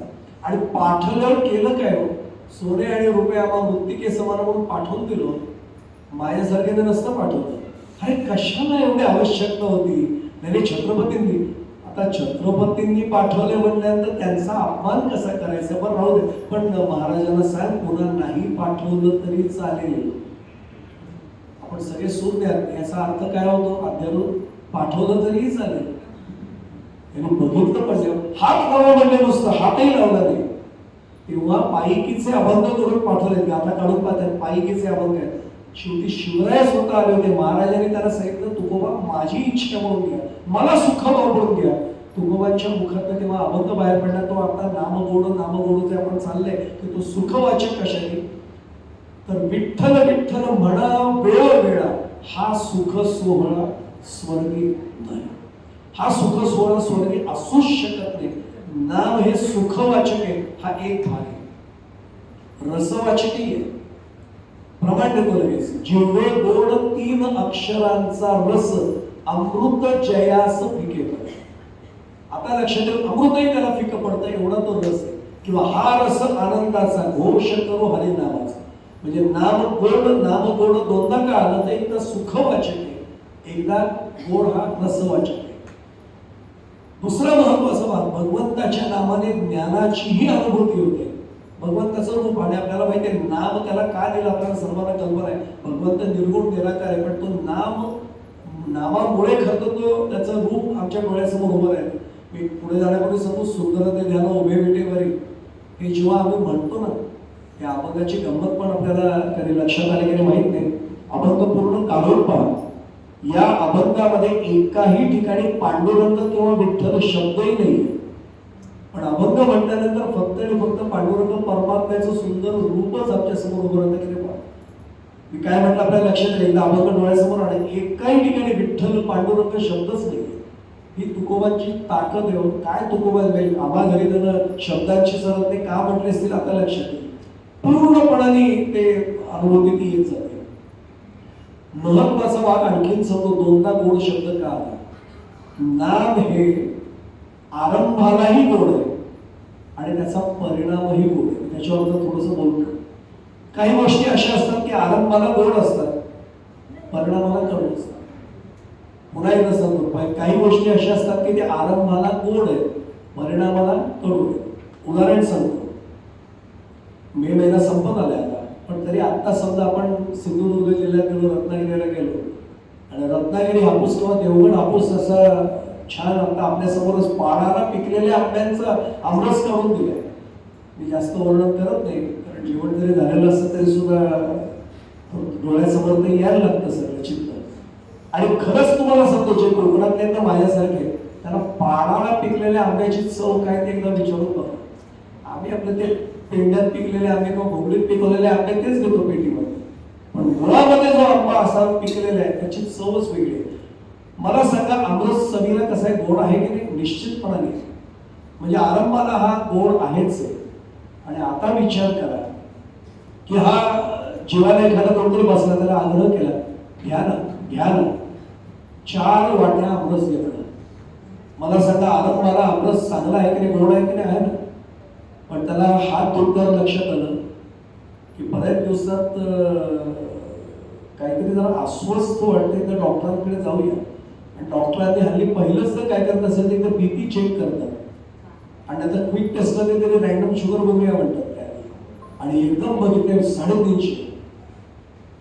आता मला सांगा 4 वाट्या आमरस खातानाचा आनंद, ते सुख, ती गोडी, आणि आता डॉक्टर म्हणले 350 शुगर आहे एकदम. आज काय झाला परिणाम? आरंभ गोड होता, परिणाम कडू. की पुढे जाण्यापुढे सर्व आपल्याला परिणाम कडू राहू नये म्हणून तर लोक सकाळी फिरतात ना. फिरण्याचे मॉर्निंग वॉक आणि मॉर्निंग वॉक 2 प्रकार आहेत. जे आपण आनंदाने फिरतात तो मॉर्निंग वॉक, आणि डॉक्टर जेव्हा वॉर्निंग देतात लवकर नाही करा, शुगर खूप तुमची शूटअप झाली आहे, सारखं वाढते, फिरत जा, ते मॉर्निंग वॉक असतो, तो मॉर्निंग वॉक नाही. मी काय म्हणणार लक्षात आलं असेल. त्यामुळे मॉर्निंग वॉकच्या आधी मॉर्निंग वॉक सुरू झालेलं बरं. मी एवढ्यासाठी सांगतो की काही गोष्टी आरंभाला गोड आहेत पण परिणामाला कडू आहेत. उदाहरण दिलं, उलट पाहूया. काही गोष्टी आरंभाला कडू आहेत पण परिणामाला गोड आहेत. म्हणजे आयुर्वेदिक पद्धतीचं औषध देणारे कोणी वैद्य असतील ना, त्यांना माझं खरंच वंदन आहे. ते मुळावरच घाव घालतात. किंवा होमिओपॅथीचं सुद्धा औषध देणारे कोणी असेल त्यांना माझं वंदन आहे. मुळावरच घाव, लक्षणांवर घाव नाही घालत, ते मुळावरच घाव घालतात. लक्षणानंतर बरी होती पण आधी मुळातच करूया. आता मला प्रश्न विचारायचा आहे, घरातल्या लहान मुलाला जर विचारलं की काय रे आयुर्वेदिक तुला चिवलं किंवा काढा चालेल का, तर नको म्हणतो. कारण आता ते आयुर्वेद सुद्धा खूप बदललं बरं का. आता ते कॅप्सूल्स त्यांनी पण काढले. कारण आपल्याला माहिती आयुर्वेदिक काढा म्हटल्यानंतर बाकी सोडून तेव्हा वैद्य पाटणकर काढ्याची चव ज्याने पाहिले त्यांनाही कळेल. आमच्या आजोबा तर आम्हाला अजून आठवते की लहानपणी कंपल्सरी सक्तीने एरंडेल महिन्यात एकदा घ्यायलाच लावायचे. आणि आजोबांची शिस्त म्हणजे घरात कोणी बोलूच शकायचं नाही. आपण साक्षीदार त्याचे घ्यायचंच काका म्हणायचो आम्ही त्यांना, पण आजोबा सांगायचे की एरंडेल घ्यायला पाहिजे. ते घेताना काय चेहरा होतो ना, म्हणून आपण काय वेळा म्हणतो काय एरंडेल पहिल्यासारखा चेहरा केला. आता मला सांगा, हा आरंभाला कसा आहे? कडूच आहे, पण त्याचा परिणाम कसा आहे? तब्येत एकदम झकास, एकदम चांगली. म्हणजे आरंभाला काही गोष्टी कडू आहेत पण परिणामाला त्या गोड आहेत. तिसरं उलट सांगतो आपल्याला, मला सहज लक्षात आणून सांगतो की बाकी बोलू नये आता, कारण प्रवचनाच्या छान आनंदात तुम्ही आता कशा लोकांना आनंदावर गरजत टाकतो. अनेक गोष्टी अशा असतात बरं का, आरंभाला त्या गोड वाटत असतात पण तो गोडी ती नंतर टिकत नाही. मी आपल्याला सांगतो, पुण्यातलेच डॉक्टर निर्मल कुमार फडकोले, आता नाही आहेत ते संत साहित्याचे अभ्यासक, ज्यांनी निर्मल कुमार फडकोलेंची व्याख्यान आणि प्रवचन ऐकलीच नाही त्यावेळेची त्यांना लक्षात येईल. असं फडकोले सरांनीच सांगितलेला भाग आहे. लहानसं गाव असतं, त्या गावामध्ये एक आजी आजोबा रोज संध्याकाळी गावात फेरी मारायची आणि मग हनुमान मंदिरात जायचं, मारुती मंदिरात जायचं. तिथे बसायचं, दर्शन घ्यायचं. एक प्रदक्षिणा घातली की त्यामध्ये पायऱ्या असतात, एक कट्टा इकडे एक कट्टा इकडे, इकडे आजोबा बसायचे, इकडे आजी बसायची. मी बरोबर महाराज भजन, हनुमान मारुती मंदिर, सगळे दोघांचे एका सुरात स्तोत्र. एकदा असं झालं, संध्याकाळचीच वेळ, स्तोत्र म्हणून झालं तर निघायची वेळ आली आणि आजोबांच्या लक्षात आलं की आपलं 86 वय आणि आजोबा आता खूप थकले होते. वस्तुस्थिती, आजींचे 81 वय व्हायचं, आजी तशात थकल्या पण त्या मनाने त्या काटत होत्या. आणि एक सांगू आपल्याला भगवंताची, मला हे वाक्य कधीच म्हटलेलं आवडत नाही, स्त्री अबला असते म्हणणारे ना महामूर्ख आहे. मी विज्ञानाचा विद्यार्थी, सायन्स 40 वर्ष सायन्स पण शिकवतो म्हणून सांगतो, स्त्रीच्या इतकी भक्कम कोणीच नाही. पुरुष बाहेरनं दाखवायला खूप असतो पण ते वेळ आली की काय असतो ना, म्हणजे स्पष्ट समज तुम्हाला त्याच्या मागे जर तिचा आधार नसेल ना तर तो अनेक वेळा दलित गात्र झालेला असतो, ज्याचं त्यांनी आतमध्ये डोकं पण काय. मी एवढ्यासाठी सांगतोय की ती काटक होते आजी, पण 86 वर्षाच्या आजोबांना लक्षात आलं काही खरं नाही. आता आपल्याला लागले घेतलेले पहिले तरी, आणि एक सांगू, काही काही संकेत मिळालेले असतात ते आता काही फार नाही राहिलं आपल्याला. आणि पटकन ते आजोबा असे एकटक आजीकडे बघत बसले. आजी म्हणले, का हो निघायचा विचार नाही का, जायचं नाहीये का? आजोबा 2 मिनिटात भानावरच नव्हते. अहो जायचं नाहीये का? हा नाही, जायचं नाहीये का? जायचं आहे म्हणूनच तर विचार आला. आजीला तरी कळेल म्हणजे म्हणले नेहमीच जातो आपण, नेहमीच नाही म्हणले, आता जायची हळूहळू जवळ आली वेळ, म्हणून काय म्हणते म्हणे, देवाच्या दारातच खरं बोलावं म्हणले का. आणि पटकन एक काय वाक्य म्हणले असेल पुढचं, हे तुला आठवते तू 16 वर्षाची होतीस, मी 21 वर्षांचा होतो, काय आत्ता काढत बसले त्यात एकीकडे जायच्या गोष्टी करताय की इकडे पहिल्या ऐक ना म्हणले कोणी. अंतरपाठ जेव्हा दूर झाला तेव्हा मी पहिल्यांदा तुला पाहिलं, काय गोड हसली होतीस का, हसून दाखव ना तसं. अजून माझ्या ते अशी इच्छा आहे की जाण्यापूर्वी एकदा तो आनंद परत घ्यायचा. काय आनंद दिला होतास. हसले आशेने एवढंच म्हटले, अंतरपाठ दूर होईपर्यंत आपण एकमेकांना बघितलं होतं का? नव्हतं बघितलं म्हणजे. आणि खरंच सांगा, माझी आई साक्षीला आहे. मी कोणाचा जो आनंदवाडी विद्यार्थी बसले त्यांना विचार, माझ्या आईने माझ्या बाबांना अंतरपाठ दूर झाल्यावर बघितलं होतं. आई माझी आजही 90 वर्षाची गेली, वडील गेले माझे आता, पण दोघांनी एकमेकांना अंतरपाठ दूर झाल्यावर बघितलं होतं. बघितलंच नव्हतं. म्हणजे आम्ही आईला विचारायचो, म्हटलं तू कसं काय मला लग्न केलंस? आई म्हणली काही नाही, माझे आई वडील आणि आत्या माझी होती, त्याने सगळं ताई मुलगा तुझ्यासाठी चांगला आहे. त्यांनी चांगलं म्हटलं तर मी काय बघायचं म्हणते. आणि आता महाराज आपल्याकडे काय काय लग्नामध्ये ते चाळे सुरू असतात, आपल्याला माहिती उचलतात काय वगैरे, जाऊ दे, मला त्याच्यावर काही भाष्य नाही करायचं. संस्कार हाच विषय कळत नसेल तर आम्ही काय बोलणार त्याच्यावर. मी एवढ्यासाठी सांगतो की त्या आजींनी उत्तर दिलेलं ऐका, म्हणजे मग नामगोडचं आपल्याला कळेल. आजी म्हणते मी लाजले होते बरोबर आहे, पण केव्हा लाजले होते? माझ्याकडे कोण हसला होता बघून तुम्ही, तेव्हा जसं हसला होतात ना तसं हसून दाखवा. मग मी तसं लाजून दाखवते. त्यांनी 3-4 वेळा प्रयत्न केले, पण आता 86व्या वर्षात काय हात बघणार. ते म्हणले नाही ग, आता तसं नाही बघता येते, मग तसं लाजता पण येत नाही. आता हा अनुभव संपला. का संपला? तो प्रपंचातला आलेला सुखाचा अनुभव तात्कालिक एक क्षणिक आहे, तो संपला. तो टिकणार नाही. नामगोड जेव्हा तुकोबाराय सांगतात, तो गोडीचा अनुभव पहिल्यांदा नाम घेता नाही तोच आहे. आणि अगदी शेवटच्या क्षणी जर माझ्या मुखामध्ये मनामध्ये नाम येणार असेल तरी तो आनंद तोच आहे. हे पहिलं न विसरता आम्ही लक्षात ठेवायला पाहिजे. त्याच्यावर थोडंसं बोलतो नंतर.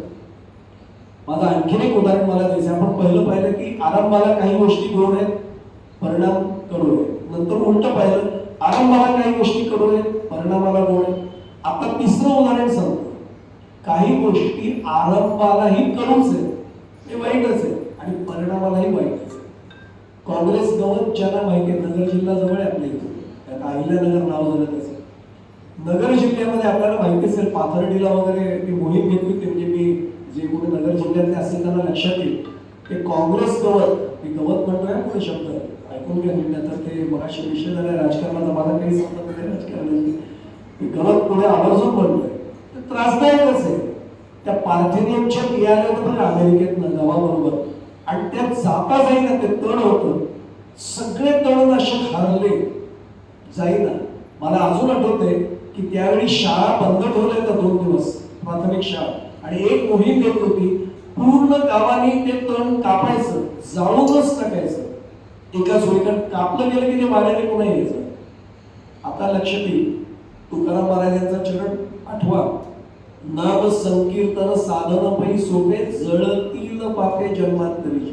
मीटरमध्ये बसण्यासाठी सरतील पापे म्हणू शकले असते, पण सरलेली पाप पुन्हा पुढे आली असते, पण जळतील पापे जन्मांतरीची. आता लक्षात येते, काँग्रेस गवत जाळावं लागलं. आरंभालाही वाईटच आहे आणि परिणामालाही वाईटच आहे, पण काही गोष्टी उलट्या आहेत. आरंभालाही त्या गोड आहेत आणि त्याचा परिणामही गोड आहे. नाम हे असंच आहे, आरंभी सुद्धा गोड आहे आणि परिणामही त्याचा गोड आहे. आरंभी आवडी आदरे आले नाम, हे आरंभी नाम गोडच आहे आणि त्याचा परिणामही गोड आहे. कशावरून परिणाम गोड आहे? तर कीर्तन सांग होय अंग हरिरूप. निश्चितपणाने परिणाम हरिरूप जर आम्ही होणार असो नामाच्या माध्यमातून, तर नाम नक्कीच चांगलं आहे. मग प्रश्न असा निर्माण होतो, तुकाराम महाराज तुम्ही म्हणताय नाम गोड किती गोड आहे हो, किती गोड आहे नाम. तुकाराम महाराज म्हणतात नामदेव महाराजांची गाथा काढा, आपल्याला सर्वांना चरण माहिती आहे. अमृता होती गोड नाम तुझे देव. आता का घेते पुढचा भाग आहे, पण अमृता होती गोड. आता माझा दुसरा प्रश्न आहे, मी प्रवचन कीर्तन एवढं वर्ष करतोय तरी मी काय अमृताची गोडी चाखून पाहिलेली नाही. आपल्यापैकी कोणी जर अमृत चाखून पाहिलेलं असेल तर सांगा.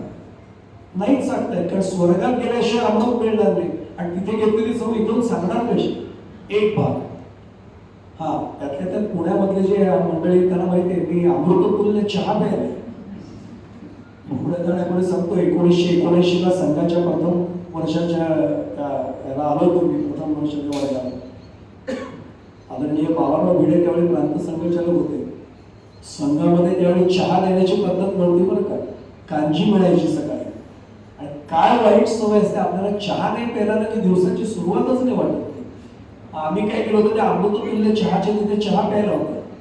काय पाप नव्हतं ते चहा, त्यावेळी अक्षरशः 1-2 रुपयात ते कटिंग मिळायचं, तो चहा प्यायला.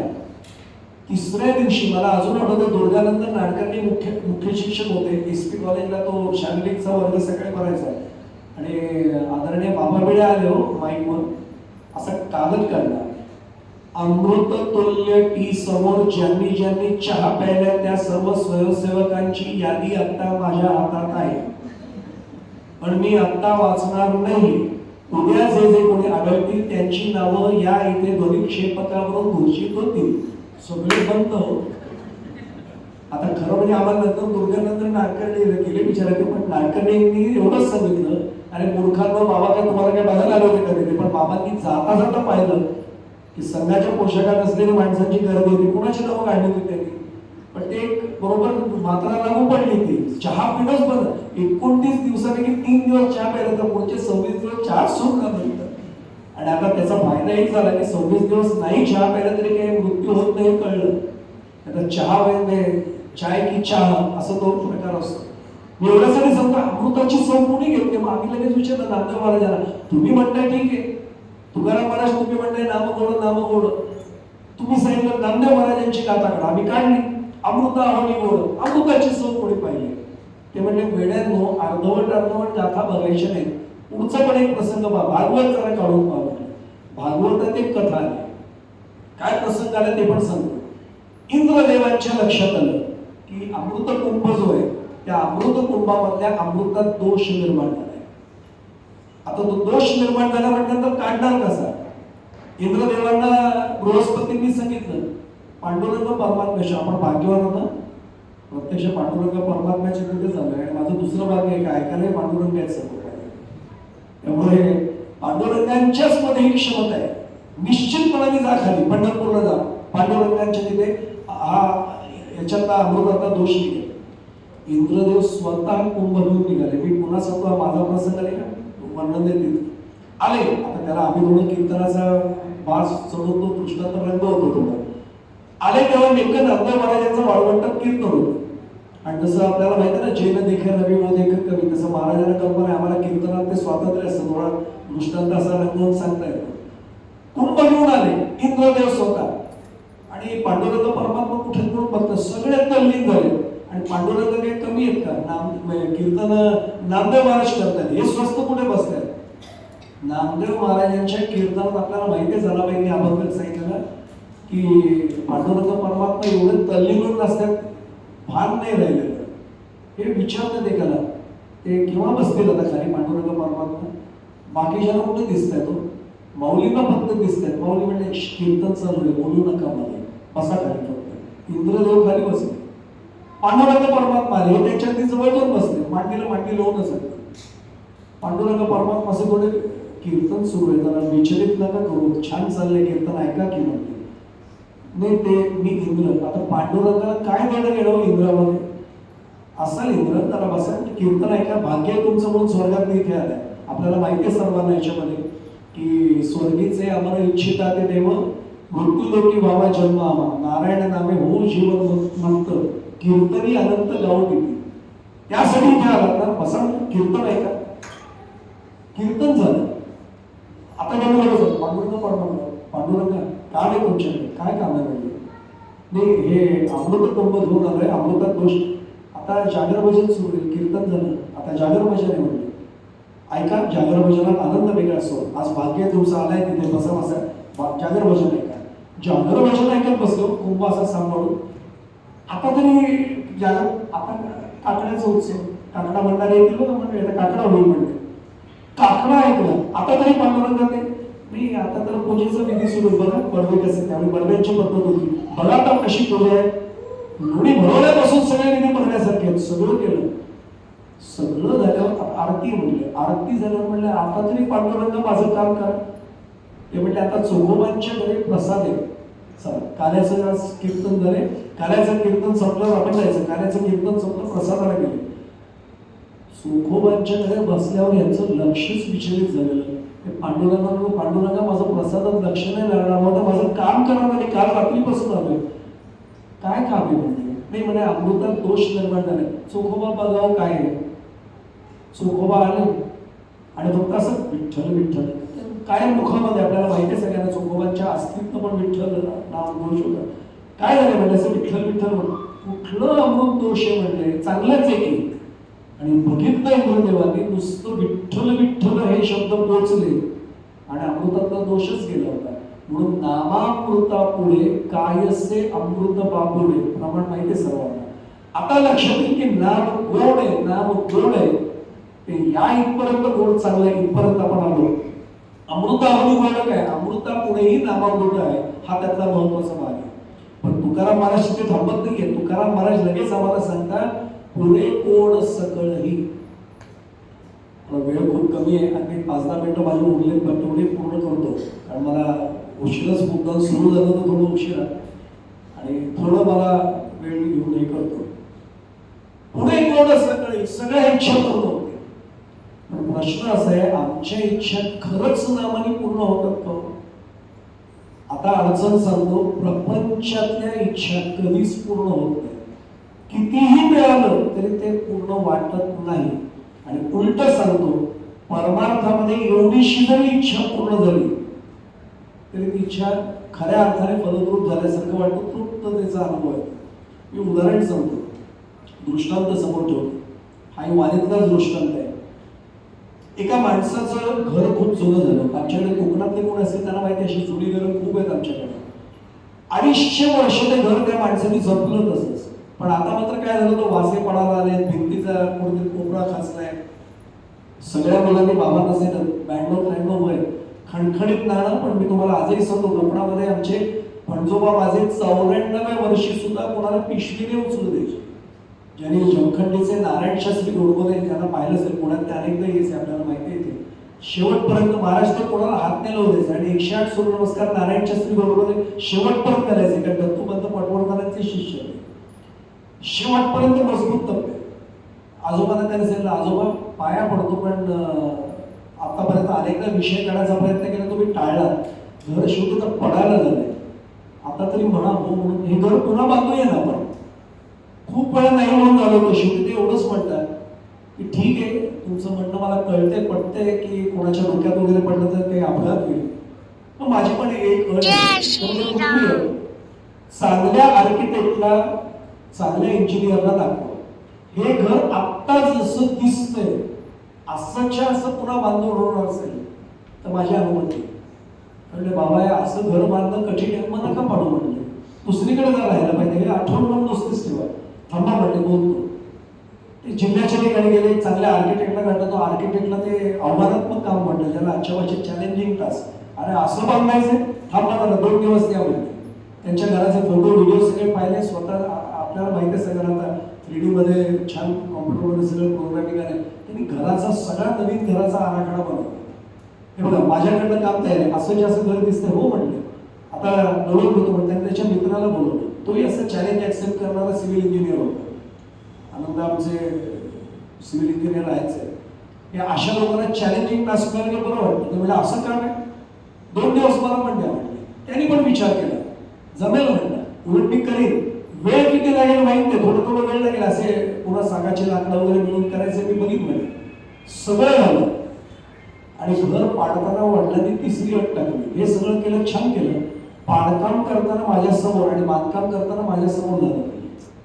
मान्य म्हणले. शामियाना टाकल्यासारखा मंडप टाकला, आजोबांना खुर्ची दिली आणि आजोबा खणखणीत नाव बघत होते समोर.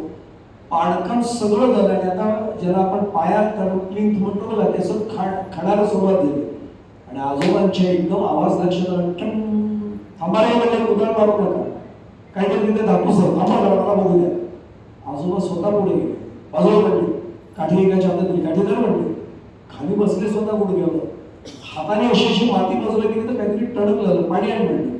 पाणी टाकलं, असं तिथे केलं तर चमकायला लागलं. यायला दोघे तिघे माती बाजूला करून बघा म्हणले. आश्चर्य वाटेल, वेळ कमी म्हणून फार लांब नाही सांगत. 6 फूट असा लांबीचा, असा उंच केला तर उंचीचा सोन्याचा पुतळा मिळाला. बाहेर काढला, धुतला त्याला, गावच्या सोनाराला बोलवलं. आपल्या माहिती सगळ्यांना कस लावून पाहिला. तो म्हटला, या सोनार ज्यांनी बनवलं त्याला माझ्या इथून हात जोडतो, कारण आपल्या सर्वांना माहिती आहे, म्हणजे मला फक्त ऐकून माहिती आहे, आम्ही शिकवतो म्हणून सायन्समधलं मला माहिती आहे की शुद्ध सोनं म्हणजे 24 कॅरेट, त्याला म्हणतो 24 कॅरेट. त्याचा कुठलाही दागिना त्याला त्याच्याकडे मऊ असतो, त्यात 22 कॅरेट ते चांदी किंवा तांबा मिसळतात. तो म्हणला हा सोनार आहे का काय देव आहे म्हणला, विश्वकर्मा आलाय. यांनी 24 कॅरेटचा पुतळा बनवलाच कसा म्हणला, म्हणतो भरीव पुतळा होता, बनवला कसा, त्याला चेपला कसं नाही म्हणते. आणि त्या पुतळ्याला अगदी नाकी डोळी रेखीव सगळं काम होतं. वजन केलं 10 किलो 24 कॅरेट सोन्याचा पुतळा. आता फक्त ऐकून ठेवा, त्या घरात हाऊस मोबाईलच्या कॅल्क्युलेटर मध्ये 24 कॅरेटचा 10 किलो किती रेट झाला, आजच्या प्रमाणे किती बघू नका. आता आपण ऐकायचं फक्त तेवढंच, तर त्यांना मिळाले. आपण कॅल्क्युलेशन करून उपयोग काय, आपल्याला कळलं मी काय म्हटलं ते. त्यांनी पाहिलं 10 किलो. सगळे गावभर बातमी पसरले, सगळे गावात लोक सज्जन होते. सगळे म्हटले दादांचं अभिनंदन करायला जाऊया म्हणून सगळे आले. त्यांना वाटलं दादा नाचत असतील, देवासमोर पेढे वगैरे ठेवत असतील. समोर अशा काही टेबलवर तो पुतळा ठेवला होता आणि हे असे डोक्याला आत्म बसले होते.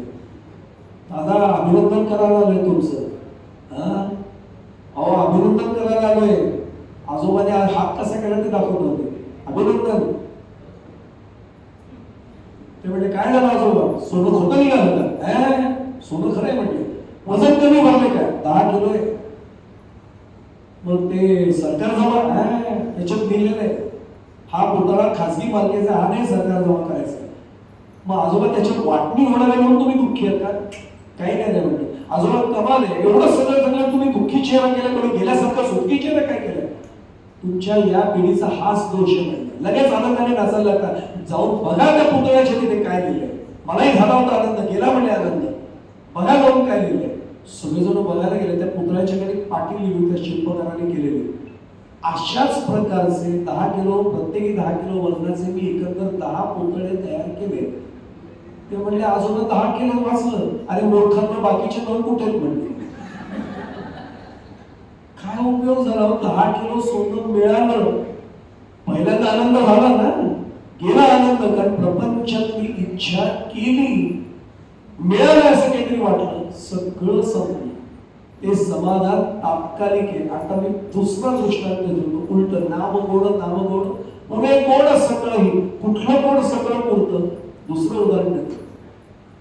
आमचे सुरदासजी, त्यांना सगळे वर्णन करताना सुरुजी म्हणतात की ते जन्मांत होते. आनंदराव जन्मांत कोणाला म्हणायचा हाच मोठा प्रश्न आहे. आमच्या तुकोबाने त्याची व्याख्या केली ना, तुका म्हणे कैसे आंधळे हे जन गेले विसरून खऱ्या देवा. खऱ्या देवाला विसरून गेले तेच अंध आहेत असं म्हणतात. आणि पुढे जाऊन सांगू, ज्यांना तुम्ही जन्मात आपण समजतो ना, देवाने त्याला 6th सेन्स मधून अतिशय शक्ती दिलेली असते.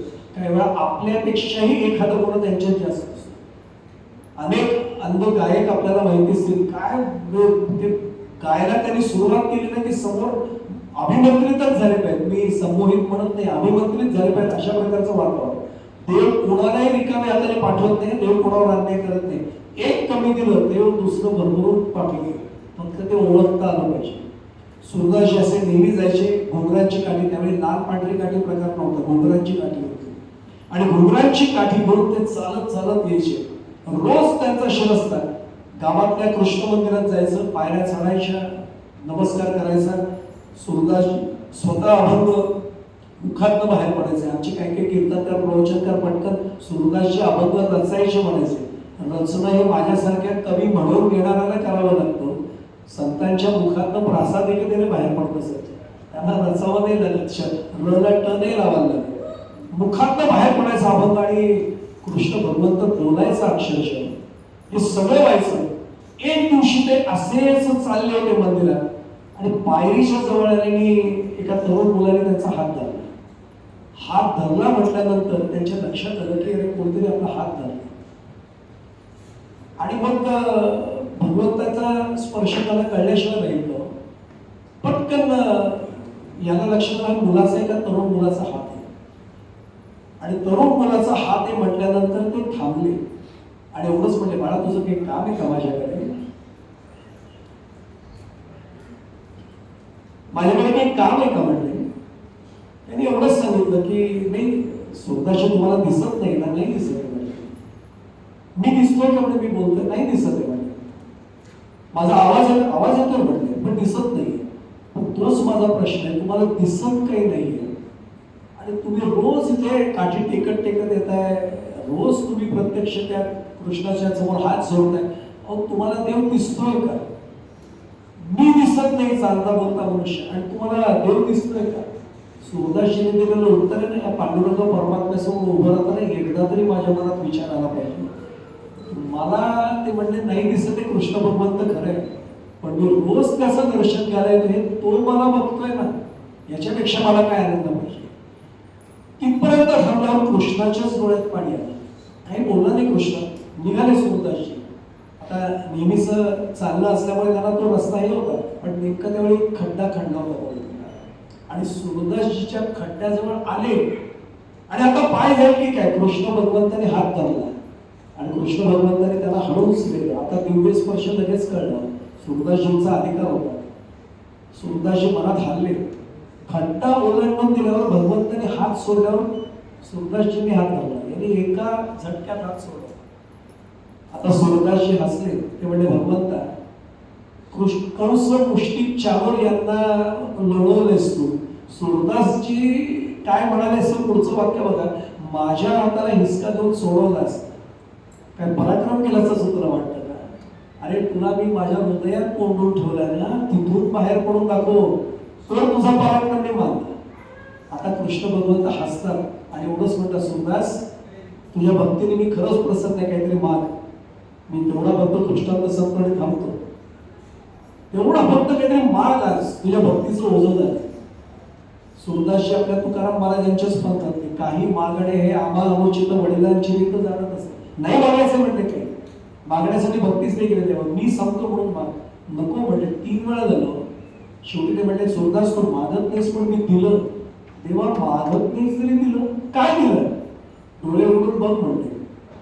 सुरदासजींच्या मुखात एकच वाक्य बाहेर पडलं, तेव्हा त्या मुलांनी चेष्टा केली, मी समजू शकते, तुला तर माहिती आहे मी जन्मापासून मला दृष्टी नाही, काय डोळे उघडायला सांगतेस? मी सांगतोय माझ्या आज्ञा म्हणून बघ.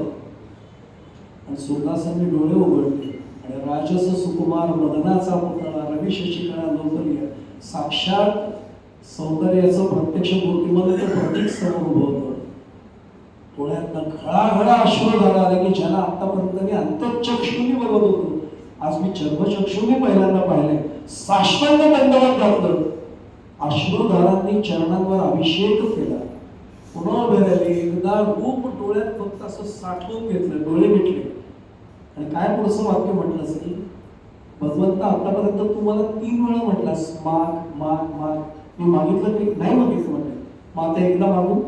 ते म्हणजे 3 वेळा म्हटलं तर 3 नको म्हणे, मी एकदाच करतो माग. म्हणजे माग काय मागितलं असेल, तेव्हा तू जी दृष्टी दिलीस ना ती काढून घे म्हटलं. ते म्हणलं अरे कमाल करतो, एक सत्यनारायणाची पूजा झाली तर रूपम देवी यशोदेवी सुद्धा मागतात, तू दृष्टी दिलेली परत घ्या म्हणतोयस का?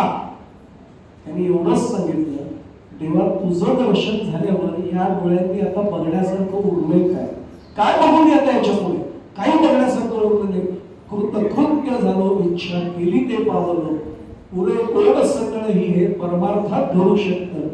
खूप बोलण्यासारखे, पण पुढचा चरणांचा भाग उलगडायला मला वेळ माझा संपलाय, म्हणून मी पुढे काही चिंतन मांडत नाही. पुढचं चिंतन आपल्याकडे सोपवून ठेवतो. मी या संयोजन समितीला मनापासून धन्यवाद शब्द मी कधी वापरत नाही, पण कृतज्ञतापूर्वक नमस्कार नक्की करतो. कारण 2-3 गोष्टी घडल्या की एकदा अधिक मासामध्ये प्रत्यक्ष पांडुरंग परमात्म्याचं महाराजांचं दर्शन झालं आणि प्रत्यक्ष पांडुरंगाची आणि महाराजांची सेवा या निमित्ताने अधिक मासामध्ये करता आली. हे परम भाग्य या समितीमुळे मला मिळालं, म्हणून संयोजन समितीला कृतज्ञतापूर्वक नमस्कार.